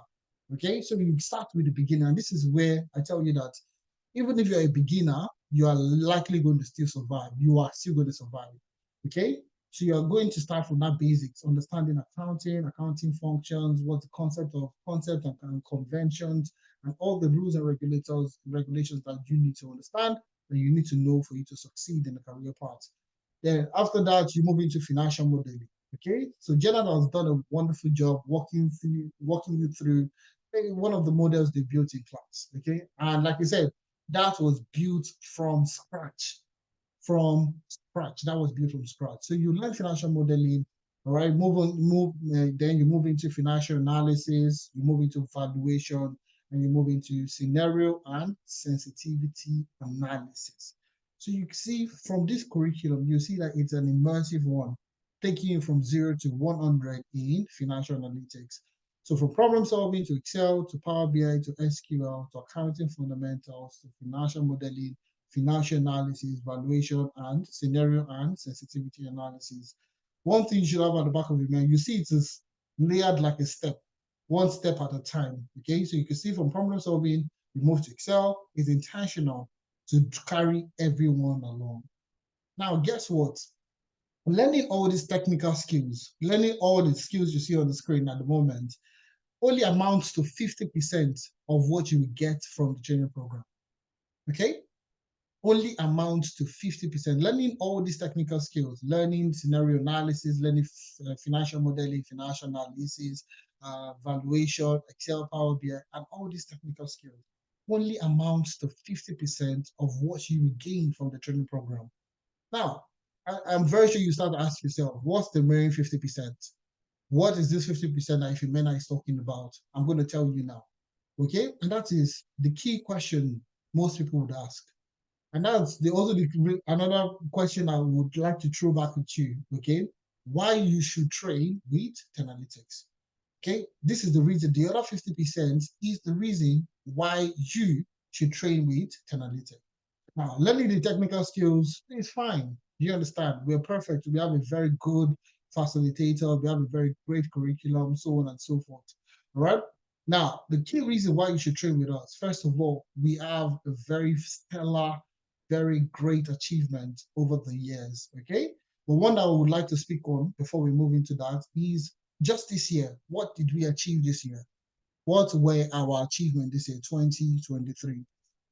Now, this year alone, we have helped over 850 people transition from the classroom.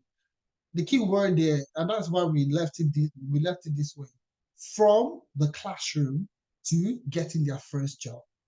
From classroom, meaning that they had no prior experience. So they were not working as accountants, or they were not working as, data analysts or something, and then transition. We had people that are working, that were bakers, that were entrepreneurs, okay? That were bakers, that were, working in customer service and wanted to transition into the tech space. And, we provide a platform for them to do that, okay? So we helped these people with no prior experience. That is 850 plus of them, okay? That transition from classroom to getting their first job in the tech space. So that's a huge number for us. Last year we did over 300, all right? And we said we wanted to do more this year, 2023, and we actually did more. We actually doubled that number and even added extra to it. Okay, so you see, these are people that had no prior experience and now currently working in the tech space. You might doubt it, but I will tell you we have proof. Okay, most times people will say, no evidence. We have evidence. We have a pool of evidence from people that have gone through. I've shared just one with you today. I'll still share some with you. So you can see that people are actually getting their jobs. People are currently working in the tech space. People are currently working as financial analysts, as business analysts, data, full stack data scientists, so on and so forth. Now, the key question is, what are you waiting for, right? If you're looking to become a financial analytics professional next year, this is the best platform for you to get on, all right?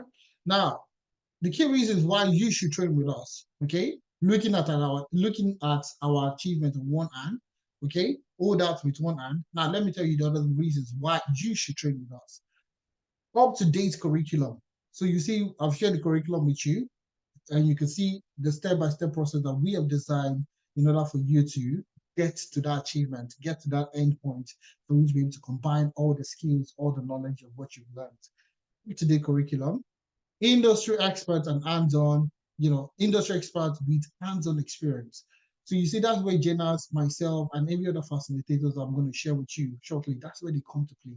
So we have people that have had a wealth of experience in the tech space, in the financial space, okay? And they're coming to an old other people. Now, Jenna said something that was very sacrosanct. I'm not sure if everybody got it, but I'd like to reiterate. They said, when he started his own career, trying to get onto LinkedIn, trying to look for a mentor to see how he could also talk to people. I think he said he got an interview with Bank of America, back then, and he was looking to look for mentors, essentially, on how to get started, how he could maneuver his way to get the role and all that. Unfortunately, he couldn't get. Okay, mentorship is difficult. Was difficult to get a hold of, and it's still difficult to get a hold of. And that's the reason why we have industry experts with hands-on experience coming in to unhold you free of charge. You are not doing anything extra for that. Okay, they come in to teach you, to unhold you. So there's a popular thing I like to say: follow who knows road. Follow the person that knows the road. Now, if you're trying to get to a destination you've never been to before, it will likely take a longer time for you to get to that destination. But guess what? If you go with someone that has been there before, you'll get there faster, you'll get there with ease, you'll get there with no stress. And that's exactly the platform that we are building for people. So industry experts with hands-on experience, people that have soaked in, people that have marinated in the experience to come in to teach you, all right? And that's the way it works, all right? The next part is blended training delivery to accommodate everyone. Blended, the key word there is blended. Now we have a combined learning process whereby I'm a fast learner, I'm a slow learner, everybody can learn at the same pace. All right? You don't believe? I'm going to show you. I'm still going to show you. Don't worry. Like I said, this is the reason why you should train with us, because we have mastered the art of, putting knowledge out there for you to consume and be able to replicate, get out there, replicate, and get the opportunity that you deserve. So blended training program. So we have a combination of live classes. So we have the live classes on one hand. Okay, live classes, this is where the lecturer is in class. You have the facilitator in class that would indulge you, walk you through projects, and so on. Now, we also have what we call watch me do it video. Can somebody say watch me do it? Okay, all right. So we have watch me do it videos. And now these videos are what we call bite-sized videos. Now, encourages you to practice more on your own. Okay, the key word is practice on your own, try it on your own. That's why we call it watch me do it. So as you're watching it, you're replicating the same thing, and that reinforces those things that you've learned, or all the things that you've learned essentially. All right. So it's blended with the live classes and the watch me do it videos. When you combine those together, you have a wonderful learning experience. Okay. Now, the fourth one there you have is additional employability services. I'm going to shed more light to that in the next few seconds, okay? But just know that additional employability services is what we offer. Now, the last but not the least is internship designed to simulate real work environment. Now, if you have enough time, I'll go back to the job post that I shared earlier, and you see 95% of the roles, if not 100% of the roles, okay, are looking for people that have experience. Okay, that are looking for people that have worked on certain projects, that have worked in certain industries, and so on. Now, how do you gain this experience? That's where the internship comes in. So the internship is designed to simulate real work environment, real work environment. So you work on real life projects, okay, and you deliver on real life projects, okay, and that's how you start to gain that hands-on experience that you're looking for. Now, when you combine all these together, you obviously you become an industry-ready tech professional. Okay, so when you combine everything together, you become an industry-ready tech professional. Now, how do we position you for success? This is where I want you guys to listen very well. How do we position you for success in the job market? This is where the job application comes in. Okay. So we have designed a three-layered approach. Three-layered approach. Okay. Level one, okay. Level one is, a second. All right. So level one, we have six functions in level one. Number one is CV review sessions. Now, this is a very detailed session that helps you revamp your CV. Your CV is literally you in digital format. So, and you see a lot of people saying that, oh, I've applied for a ton of jobs and I keep getting rejections. You see people say, it has happened to me before, whereby you apply for a job and immediately you click on enter, like to send the application. Few seconds later, you're getting the rejection. Why do you think that exists? It's not, I don't think that, don't have it at the back of your mind that somebody is sitting down, a recruiter is sitting down that read your CV and gave you a recommendation. Nobody's reading your CV. Nobody has time to read over 1,000, 2,000, 5,000 CV. Nobody even has time to read 50 CVs. All right. But now, how do you make your CV stand out? That's the key question. How, out of all this pool of people that apply for jobs, how does it work that my own personal CV will be selected for an interview? That's where we come in, where we help you to revamp and review your CV. I don't have prior experience. I've never worked in finance. I've never worked as a financial analyst before. How do I gain experience? How does my CV, how would my CV look like? You know, those are the kind of questions that you would ask. And we even have all the right techniques to deploy in order for you to get a very functional CV that will get you the interviews that you're looking for. Now, the second one is LinkedIn optimization. LinkedIn is still one of the best places for you to get full-time opportunities and remote opportunities. All right, working remotely as a professional. So LinkedIn optimization basically allows you gives you more visibility. All right, in the job market. So take for example, a recruiter is looking for a financial analyst. Would your profile be recommended? So it works like search engine optimization, just like you go on Google to search for something on Google. And you see Google gives you the most recent or the most appropriate, result based on your search. That's exactly what happens with LinkedIn optimization. If you have an optimal LinkedIn profile, you will get recommended. Okay. Upwork optimization. Upwork is a platform that allows you to work freelance, from anywhere across the world.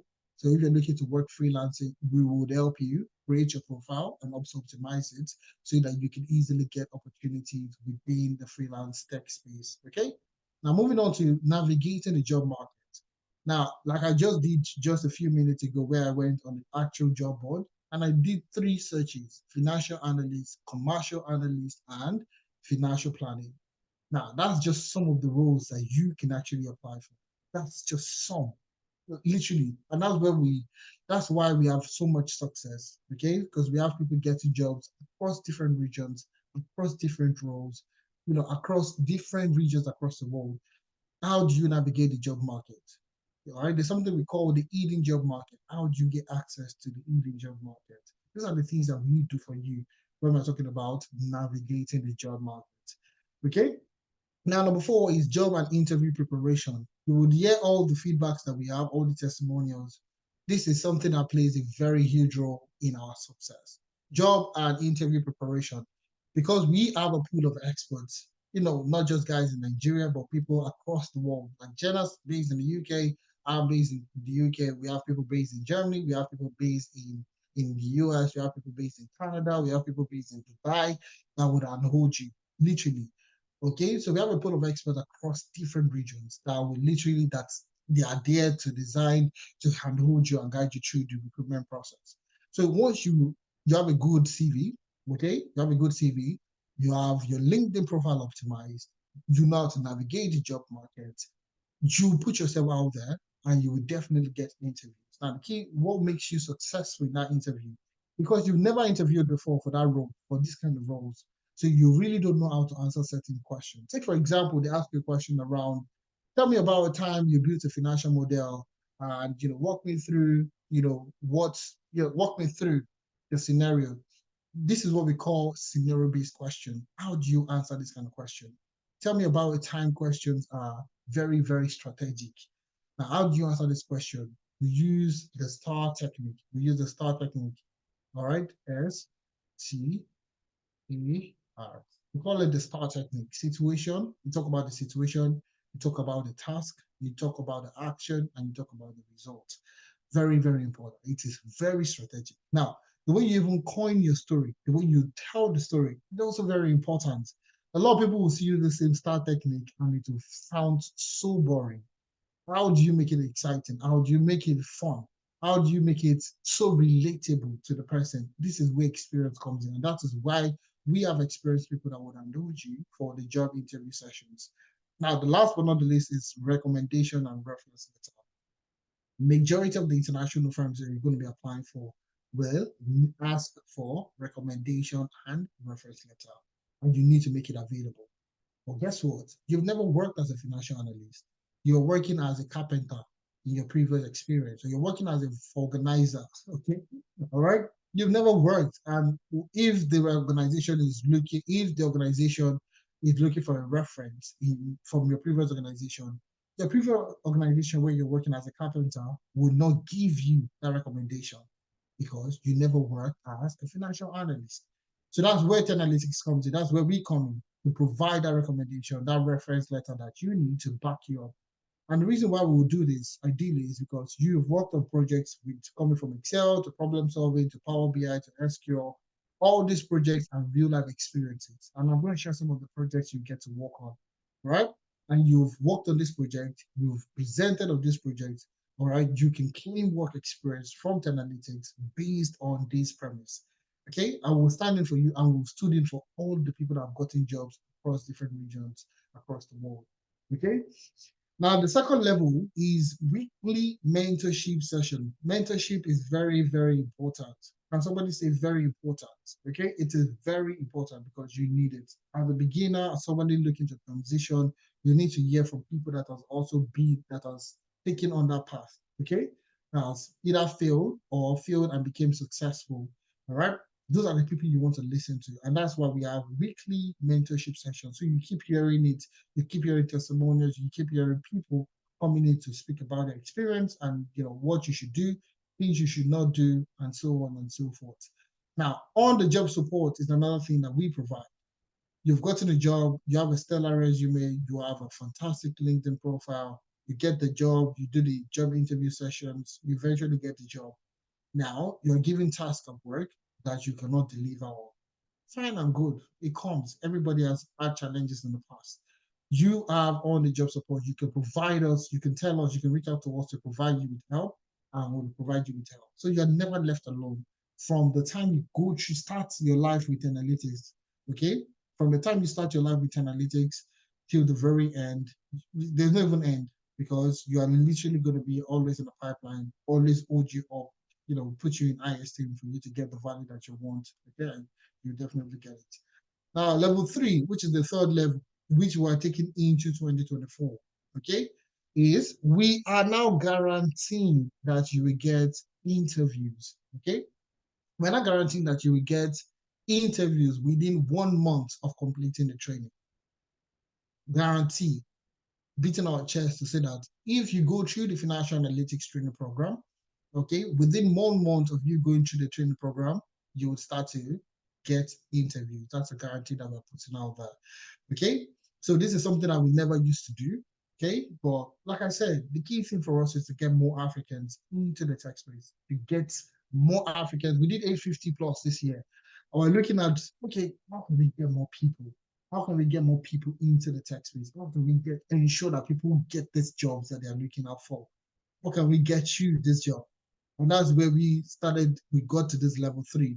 where we start to guarantee interviews to say that we would ensure that you start getting interviews 1 month into your learning experience with Analytics. Learning, not internship, not till the end. This is a 2 months plus learning program. So within a month of you going through the training program, you will start to get interviews. All right. And from there, you can get a job. Now, new additions for 2024. These are the additions we're talking about. Now, Body Mentorships Hub, Body Mentorship Hub. Now, we have a lot of alumni that have gone through the training program that have gone on to getting jobs. And guess what? They're very excited. They are all very excited to come back to help other people and hold other people. Okay, these are the challenges I faced when I was trying to look for a job. And this is how I was able to overcome it. So we have a lot of people that have gone through Analytics and are coming back to help other people get jobs. So like I said, we have a pool of people. In the span of 3 years, we've helped over 2,500 people, right? So we have a very strong alumni group, okay? Whereby people are coming back to say, oh, Analytics, you did this for us. You did this for me. I want to help somebody else, get into the tech space. And this is, it's a spiral effect. And we're getting them now. We've built a system around it that would help you get mentors from people who have gone through Analytics, gotten a job, and now you can also learn from them. Now, number 2 is enhanced internship experience. Now, the internship experience we are building for the new year, 2024, is a more immersive learning experience. More immersive, meaning that you will gain more experience from going through the training program, from going through the internship. All right, you literally will gain real world experience. You get to work with real life projects and so on and so forth. Now, new initiative also, and what just to rest on the previous level that I spoke about, which is guaranteeing interviews. So how do we guarantee interviews? Currently, we're working with partnership with, working on partnering with top recruiters across the world.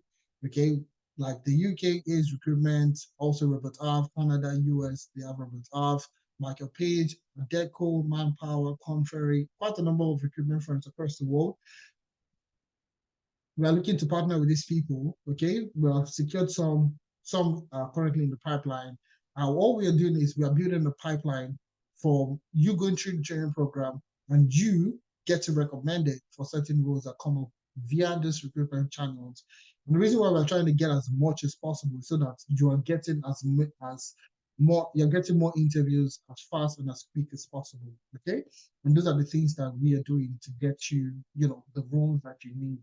And that's the fastest way for you to get that job. The more interviews you go for, the more you become confident, the more likely you're going to get a job. All right. It's very rare for you to do just one interview and get the job immediately. Now that we're saying, we guarantee you several interviews for you to land the dream job that you're looking for. All right. And in terms of remote opportunities, we would also help you out if you're looking for remote opportunities. You're in Nigeria, you're in Ghana, you're in Zambia, you're in Tanzania, you're in South Africa, and you want to work remotely for a firm in the US, for example. You want to work remotely for a firm in Canada, in the UK. All right, how do you get access to this kind of platform? How do you get access to these kind of jobs? We would help you secure. Those are the things that we are putting in play in 2024. Remote opportunity, full-time opportunity, and so on and so forth. All right. So these are some of the sites that you could go on to check and see where you can get this kind of roles. All right. So we also have tech relocation opportunities. We have Canada, we have Global Talent Stream Program. These are all for tech professionals, okay? These are solely for tech professionals. You have the Global Talent Stream Program. You have the United Kingdom has the Global Talent Visa. You have Germany they have the Blue Card Scheme. Singapore has the Tech Pass Program. Australia has the Global Talent Visa. France has the French Tech Visa Program. Ireland has the Critical Skills Employment Permit Program. Now, one thing that is unique to all this is these are tech skills program, okay, immigration program for different countries across the world. Now you see there's a lot of limitations now for students, so for this, for that, don't come with partners, don't do this, don't do that. But you notice that there is nothing, they are creating new pathways for tech professionals. Okay, so these countries are looking to attract the right talent, the right tech talent into the country. And that's where you need to start to position yourself going into 2024. Now, take for example, Canada, the Global Talent Stream program only takes 2 weeks. It's the fastest way to get into Canada, but a lot of people don't know. Only 2 weeks. It takes just 2 weeks to process your Global Talent Stream, okay? And requirement, 6 months experience on that particular job role. So if you're looking at financial analytics, for example, you just need 6 months experience, 6 months experience in order for you to qualify for the Global Talent Stream program. And that's it across every other country across the world. So obviously it varies across country to country, all right? But the key thing you should have at the back of your mind is these countries are looking to attract the right tech talent, okay? Now, all I would say is join our next cohort starting the 6th of January 2024, okay? The session is going to be starting the 6th of January 2024. And we're currently running an early, so like I said, it always seems impossible until it is done. It always seems like this thing that Femena is talking about is too good to be true. It's too good to be true. That's what you would say at the back of your mind. But now, like I said, it always seems impossible until somebody has done it. Okay? And that's where we share our success stories. Now let's just listen to Solomon quickly within the next 2 minutes. I'm just going to share Solomon's story. So you get to see that these things are not, it's not a facade. It's not a hoax. Okay? Give me a second. I'm just going to share my screen.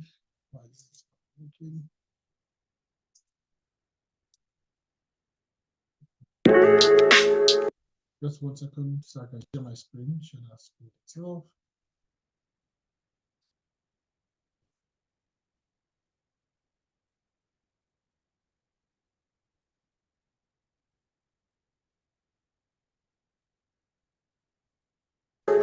Hello, my name is Ilodigwe Solomon. I'm currently a financial analyst with Kegos Group. Hello, my name is Ilodigwe Solomon. I'm currently a financial analyst with Kegos Group. I've grown from, say, infancy to being a full-time professional under the guide of Tenalytics. I dare say that the facilitators did a thorough job in equipping us with the skill needed out there, and the community is such a great one to belong to. My journey with Tenalytics has been amazing. I've moved from literally novice to I would say advanced level at this point. I know I still have a lot to learn, but it's been nothing short of amazing all the way to this point. I really recommend the program any day, anytime.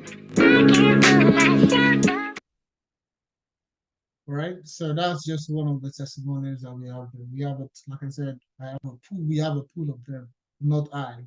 The group, the tech analytics on its own. We have a pool of testimonials. All right. So this training program is starting on the 6th of January 2024.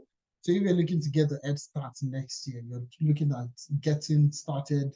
I want to become a financial analyst. I want to become a commercial financial planner, anything in finance. You want to kickstart your journey next year. This is the training program to take on. All right. So the training program is started on the 6th of January 2024. The full amount is $750, and in pounds that is $625. But we are running a Christmas and early bird discount for people looking to getting started. So we have a discount running at the moment. Okay, so rather than paying $750, you could actually pay $600. Okay, so rather than paying $750, you could actually pay $600. And the good thing also is you can pay in 2 installments. You can pay in 2 installments. So rather than paying the full amount of $600, you can actually pay in 2 installments of $450 and $150. Now, if you're paying in pounds, rather than paying £625, okay, you can actually pay £500. And you can also still pay in 2 installments of $375 and $125. Okay, and if you're paying in naira, rather than paying 900,000 naira, you could actually pay 720, and you could also still pay in 2 installments of 540 and 180,000. Okay, So these are the discounts we have running at this point in time. So if you're looking to get things started next year, this is the best time for you to register. Now, guess what? This discount is not it's not going to be open until the end of time, right? Because it's an early bird discount for people to get people into the class. All right, it's only available for the first 20 people that are interested that make payments. Okay, it's only available for the first 20 people that are looking to getting started next year. Okay, so if you secure your position, all you need to do now is to secure your position. Now, all you need to secure your position is to make the first payment, Now, the first payment is all you need to get registered for the training program. The second payment will come 1 month into the training program. The balance payment, okay, the balance payment will come 1 month into the training program. All right, so all you need right now to secure your position is either you pay $450 or you pay £375 or 540,000 naira if you want to pay naira. So that you pay any of this amount to secure your position, and thereafter you pay the balance 1 month into the training program. 1 month into the training program. All right. Now let me tell you typically what happens. Okay. So this is only available for the first 20 people to register. Only available for the first 20 people to register. Now, because obviously because this is the end of the year, a lot of people are looking to getting started as soon as possible. All right. So we have people filling up the classes as fast and as soon as possible. So if you want to take on this opportunity, getting started next year, you need to secure your position now. All right, you need to secure your position now. In terms of payment details for payment, I can see some people asking me questions around payment. How do I make payment online if I'm not in the country? How do I make payment? I'm going to answer you now in the next few minutes. Okay, all right. So all you need to do, Priscilla has sent the link to the chat. Okay, you see this mainstack.me/enroll10analytics. You see this, all right? All you need to do is click on this, click on the link, all right? And it's going to take you to a browser, all right? So I'm going to share my browser now. Okay. I'm going to share that with you so we can walk through it in the next few minutes and take questions, okay? All right, so the analytics, and you'll see this is the enrollment link, okay? So all you need to do is click on the link, come to the browse, it's open up in your browser, all right? And you see the full price list, and you see it here, we're currently running the discount, £500 for even in the UK, $600 for the guys outside the country. Now, get access to all the program brochures. Get access to all the program brochures. Click on this, all right? Click on it, and you would see Financial Analytics brochure over there, okay? Financial Analytics brochure 2024.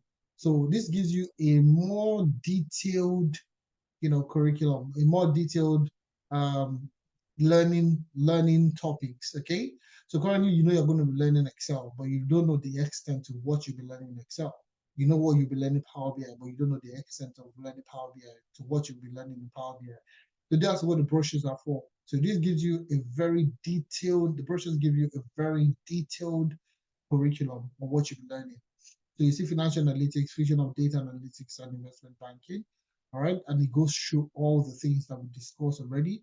Okay, why financial analysis, financial analysis curriculum. When you see it's your problem solving, you move to Excel for analytics, you move to Power BI, SQL, you see everything, Excel for analytics, Power BI for financial analysis, financial modeling, evaluation, and scenario analysis, ChatGPT for analytics, building 6 IN projects. So you see very detailed curriculum that will take you from 0 to 1,000, all right? So you see your roadmap, everything you need to learn, you need to know about the curriculum will be added over to you in brochure. All right. Now moving away from the brochure, okay. We have direct transfers. So if you want to make transfer, you want to transfer directly to the UK bank account, please, this is the account number to transfer to. All right. Moving on to non-Naira card payment. So you're not in Nigeria or you don't want to make payments in Naira, please, this is where you come to. So non-Naira card payment, all you need to do is scroll down to where you see financial analytics. All right, you see financial analytics. Now you can pay USD and CAD and any other currency really. As long as you have a MasterCard, you can make payments via this particular link. Now, it's either you want to pay the full payment or you want to make the first part payment. Okay, it's either you're making the full payment or first part payment. For first part payment, all you need to do is just click on the link. It's going to open in a new tab. Okay, it's going to open in a new tab and it's going to load in the next few seconds.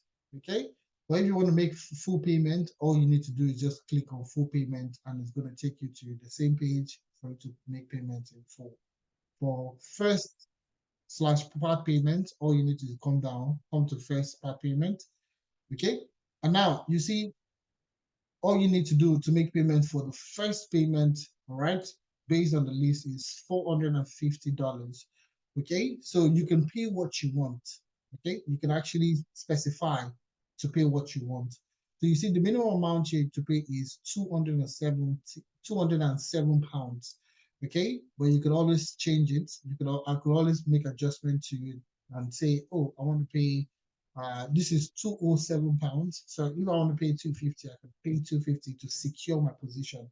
So most people, all right, usually lose out on the discount because they waited to the last minute. Okay, so what you could do is to secure your position with an amount that you have. Okay, now then pay the balance before the class starts. So rather than you paying 625 pounds or $750, you can actually secure your position for 500 pounds or $600 based on you can secure that discount, then pay the balance before the classes start in January. Okay, so if you want to pay 250 now to secure that position ASAP, okay, that's what you need to do in order for you to secure that position. So once you do that, okay, and you can just click on reserve seat, you know, and you put your information and all the things that you need to get started, and you're going to be fine. All right. So these are the things that you need to do. So if you want to make payment, non-Naira card payment, okay, that's all you need to do. Okay. For Naira, if you want to pay in Naira using your card, okay, so rather than doing a transfer, you want to use your card to make payments. There's a Paystack link here for you. Click on it. First full-time payment. You could click on that. Click on the link that you have there. This is the link here. For card payments, if you want to pay in Naira, you're in Nigeria, or if you're in Ghana, you could also make the payments even if you're using the Paystack link. You can also pay via if you're in Ghana. Now we're looking for financial analytics. Click on financial analytics, okay, and you see it here. All right, full or parts payment. Click the drop down, so you can either take full or parts payment. So let's say I want to go with part payment first. Click on parts payment, and you see 540,000 is selected. If you want to pay for 3 people, click on 3 people, okay, and add to bag, and you can then purchase. All right, and you can start to purchase, check out, and you can do all the things you need to do. All right, so that's if you are using if you want to make payments via the Naira card account. And if you want to pay direct transfer, Naira direct transfer, all you need to do is this is the account number for you to make payments to. All right. So once you make payments, I could see someone just sent me a message. Okay. John, in order for you to, once you've made payment, all you need to do is click here to upload your receipt. So take a screenshot of your payment, the payment you made, click, just once you take a screenshot, come here, click on the main stack link, all right, and click on upload your receipt over here. Upload your receipt here. So that's all you need to do. So once you make payment, John, just click here in order for you to upload your receipt. All right. So thanks a lot for that, John. Thanks a lot for that. So once you make payment, take a screenshot, upload your receipt here, and you are good to go. All right. So the slots are already shrinking down already. I think I've seen messages from 2 people already. So if you want to secure your position now, this is the best time for you to secure your position. All right. So all you need to secure position is the first payment, and you are going to be good to go. All right. Now moving on. Priscilla, do you have anybody coming in?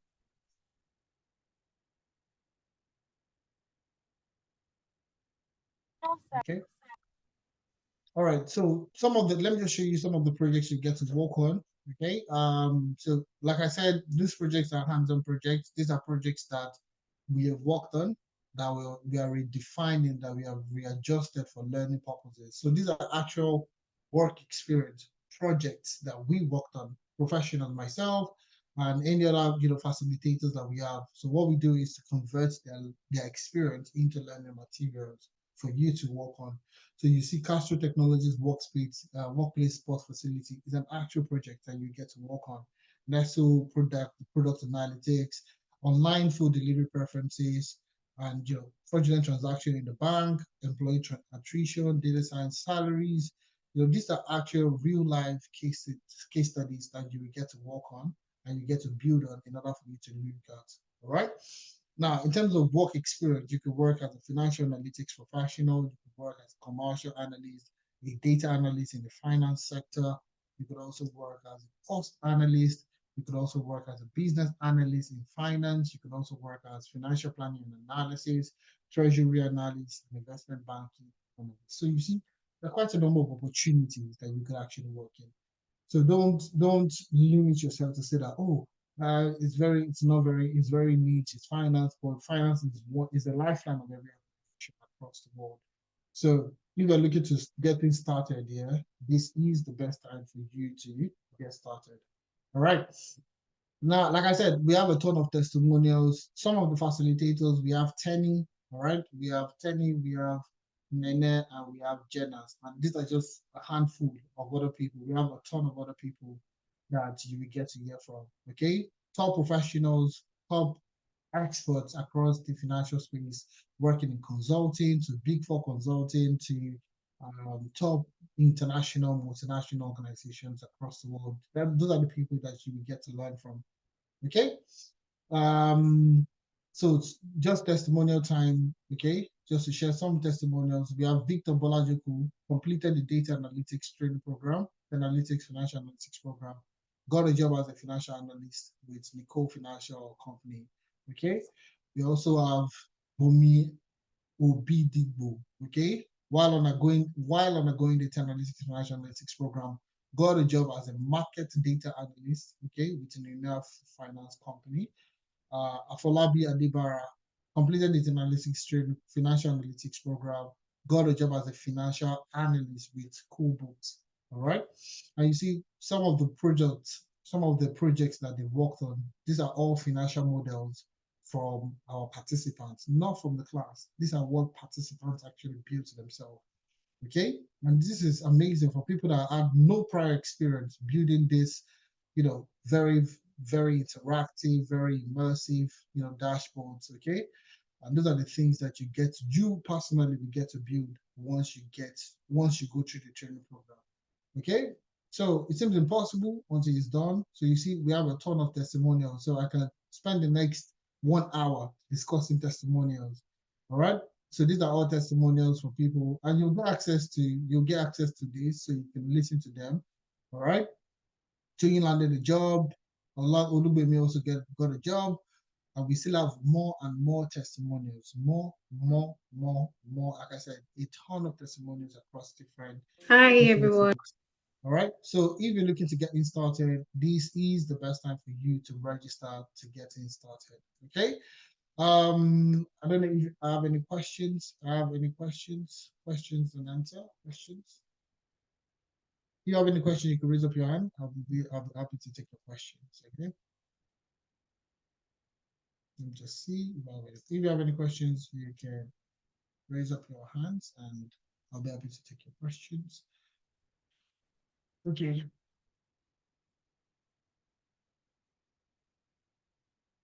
Okay, someone said, okay, can you send it just okay? All right, that's good. All right, no problem, guys. Okay, Ineka, your hand is raised. So let me see people that have their hand raised. Ineka, I'm gonna ask you to unmute yourself so you can speak. Okay. Yes. Hello everyone. Can you hear me, Hello, please? Ineka. Perfectly, yes, I can. Okay, so I'm wondering why I'm just hearing about you guys now, because I wish I heard about you this time last year. I already did my research, and then I wanted to actually pay £4,000 to get this training. Whoa. Like, yes, I almost paid £4,000, but I found out about you guys on Facebook. I was like, okay, I was going to spread the cost for 3 years and stuff like that. So I'm not saying this to maybe, I don't know you guys from anywhere, but I'm really, really impressed with what I've seen tonight. I'm really impressed. Secondly, I actually paid £250 Sunday last week. Whoa. I'm yet to, get a response from you guys. So I just want you guys to, I want to take advantage of the discount. So please take notes. I want to be part of the discount. So I actually paid £250. So please, I want to take advantage of the discount, like I said. So you guys are doing a very, very good job. I work as an accountant, which is, I feel very rusty. It's just the traditional accounting. But with what I've seen tonight, this is what I've been looking for. And I'm getting it for just £500 compared to £4,000. So guys, I'm not saying this, nobody paid me to do this, but even Jesus was not recognized in his own town. They were like, is he not the son of the carpenter? I almost paid £4,000. So please, let's take advantage of this training. I'm definitely paying for the training. Thank you. All right. That's awesome. Absolutely appreciate that. So just drop your email. Most times you should have gotten a confirmation email from us. All right. Please signifying that you have made once you made the payment, did you fill the what do you call it, the form for registration for you to Um, make? the normal registration, I filled that before I paid. But No, I mean, like, did you register? Did you upload your receipts? that's the issue. How do I get the receipt? Because I paid by card. So Okay. You got a confirmation email, did you? no, that's the issue. No. So my bank said it's gonna take 5 days. If the merchant doesn't claim the money, they'll return it back. So I'm just waiting. Really. So what was it a transfer to the UK account? No, it wasn't. It was just I paid with my card, my Revolut card. Via what platform? Sorry. Yeah. So I don't know where the Via issue is what going. platform? Via the main stack, or what platform did you Yeah, use to make main payment? stock. Yeah, main stock. Yeah. You should get an email. If you paid through main stack, you should get an email. Check your spam. You should get an email. All right. So Okay. once you get an email, just take a screenshot of the email and literally just come here just take this link, copy the main stack link you have in the comment section. All right. Just get Yeah. that link, click on that link, and once you scroll down, it's literally the second tab. You see here, upload your receipt here. That's all you need. That's why you've not gotten any confirmation. That's why So you've not. what if I don't get the receipt? I mean, this is over 5 days. I'm just waiting for Monday, Okay, actually. do you know what you do? Okay, do you know what you do? Do you know what I'll do? Okay, just my colleagues are on the call. They've taken your name down, so all you need to do, Priscilla is asking for your email. All right, so just give her the I information. feel the attendance, so my email should be there. I don't want to drop it here. Okay, yeah, I that's feel the fine. attendance. My email should be Okay, there. that's fine. So We'll pick it up from there. That's okay. So Inenka and Yafu. all right, Okay. okay. So don't worry, I'll follow up with that. Okay. Don't worry, it's fine. You're gonna be you're in the right place. Okay. So and I really appreciate you taking out time to also speak. I think that's the reason why we're doing the masterclass, to create awareness, to tell people that these things they exist, and in order for us Africans to even get into this place, we have to do a lot. And that's why you come in to say, you've done research and you've seen that it's quite expensive out there to get this kind of skills. Most people would say that this is expensive for them. Okay. While people have done research like yourself, who definitely appreciate the work that we're doing currently at this point in time. And really appreciate you saying that. Thank you. Thanks a lot, Aneka. Thanks a lot. And you'll hear from us today or first thing tomorrow morning. All right? Thank you very much for Yep. that. Appreciate it. All right, guys.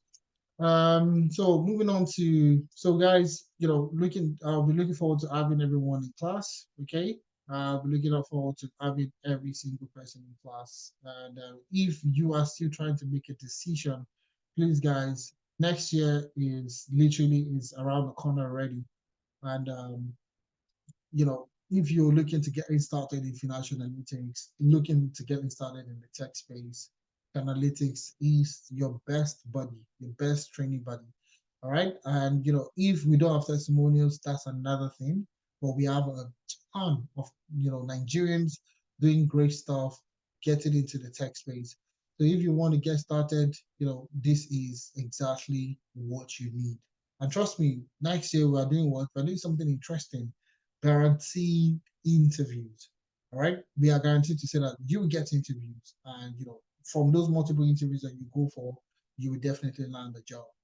And guess what? Once you get your first salary, okay, you will remember the initial investment. Take, for example, in the UK, I shared some of the salaries for financial analysts. Okay. You have 45, 55, 47 to 50, and so on and so forth. Now, a 50K salary in the UK is roughly about 3,100 to 200 pounds a month. That's what you earn. Now, you invest in 3,500 pounds in order for you to gain 3,000 plus every single month. I think that's a very huge investment, ROI on your investment. So when it comes to investing in yourself, a lot of people are very, very myopic and say that, oh, it's too expensive. They don't believe that they can actually upskill themselves and get way better salary. Take, for example, myself, you know, moving from the tech space, moving from management consulting to the tech space, required quite a number of investment personally. All right. But now I didn't remember those investments. I didn't remember I spent those money on myself back there. But I'm reaping the benefits, or I'm reaping the investment I made in myself back in the days. So if you're looking to invest in yourself, okay, 2024 is literally around the corner. So people will say, oh, I'll wait till second quarter, I'll wait till the third quarter. The thing I'll tell you is start. Literally, the only thing I'll tell you to do is start. Okay, that's what really separates you and Chika. Okay, Chika also came for the masterclass like you currently, and it took that leap of faith to say, I just want to start. Let me start. I currently work with one of the largest accounting firms in the UK as a financial analyst, senior financial analyst. Same thing with Solomon. So these people made decisions this year. They never, at the start of the year, they never knew they would become financial analysts, working and earning big bucks of money. All right. So, these are the things you need to start to ask yourself. Strategy is very important. You need to position yourself. So if you're looking to become a financial analyst, please, guys, this is the platform to be on. Okay. So, Olushola, I paid today and filled the form as submitted with receipts. I've gotten an email from Elijah, email. All right. Absolutely fantastic, Olushola. It's good to have you here. I think I've gotten about 4 people send me messages that they've made payment. So, guys, if you're looking to secure a position, secure it now. Okay.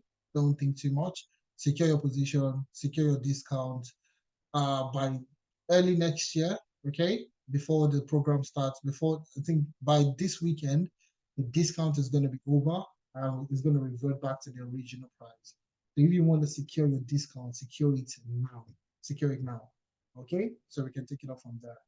All right? Thank you very much, guys. And I think on that note, I'm going to be calling it a day. All right? Thank you very much, everyone. And thank you. I paid yesterday. Please, for the guys that have made payment, please ensure that you fill the link. Ensure that you've, so how much in AUD? Okay, that Australian dollars. Okay, so I'm just going to share my screen to make it clear for you. All right. So for the guys asking for Australian dollars or any other currency, it's very simple. All you need to do, all right, Samuel. Okay, for Samuel asking a question, all you need to do is come here where you have main stack. Where you have non-Naira card payment. So regardless of anywhere you are in the world. All right, you're in Australia, you're in Dubai, you're in France, you're in regardless. So non-Naira card payment. So it's main stack. You see it here, main stack, and you see financial analytics. That's what you're looking for. Financial analytics, and you see it here, main stack, USD/CAD. So all you need to do is click on first part payment. Once you click on this, right, it's going to load a new page. Now, guess what? It's going to pick up your location and tell you what you have to pay based on your location. So it's location specific. Okay, it is location specific. So once this loads finally, give it a second, just a few more seconds. So okay, I think it didn't load properly. All right, so all you need to do, just click on first and apply full payment. Okay, so once it loads, give it a second. I think my browser might be acting up right now. Okay, my browser might be acting up. Okay, yes, sorry. Yeah, she's it here. All right, so it's location specific. So it's based on because I'm based in the UK, you see mine is in British pounds. Or based on yours, you should see it in dollars or Australian dollars. Okay, and based on that, you could always make payments based on that. Okay, so it's going to do the conversion for you in Australian dollars. Okay, so just click on the link, come to the payment Tenalytics Enrollment Center. Okay, scroll down to non-Naira card payment. Scroll down to where you have financial analytics, main stack, full payment. Click on that and it will take you to this. It will specify how much you need to pay. All you need to do is pay and reserve, put in your email information and all that. Once you pay via main stack, you will get an immediate confirmation email, all right, from Tenalytics. So once you get that email, all right, once you get that email, all you need to do is come here to upload your receipt. Okay, that's email that is sent to you. Take a screenshot, come back here to upload your receipt, and you are good to go. Okay, put in your email, put in your mode of payment. Did you make an initial payment, full payment, or balance payment? And you're going to be good. All right, so those are the things you need to know. Okay, all right. So guys, if you're looking to getting started, this is the best time for you to get started. Okay, this is the best time for you to get started. Don't waste time. Don't think too much. We are here to enroll you. That's one thing you should have on the back of your mind. We are here. Tenalytics is here to enroll you, to guide you through the process. And all the things that we're putting together this new year, going into 2024, is just still designed to get more Africans into the tech space. All right. So if you're in the UK, you're in Canada, you have friends, you have family that are looking for this kind of opportunity, please don't hide it from them. Don't audit. Literally, that's why we're doing these free sessions, to get more people aware of what we can do together. So thank you very much, guys. And please secure your position now. Okay. Okay, yes, it's showing CAD. Okay, so it's Canadian dollars. So you can actually still make the payment in Canadian dollars, or you can do your conversion yourself, and you see the implication on your account. Okay, all right. So I think that's the best way you can work it out.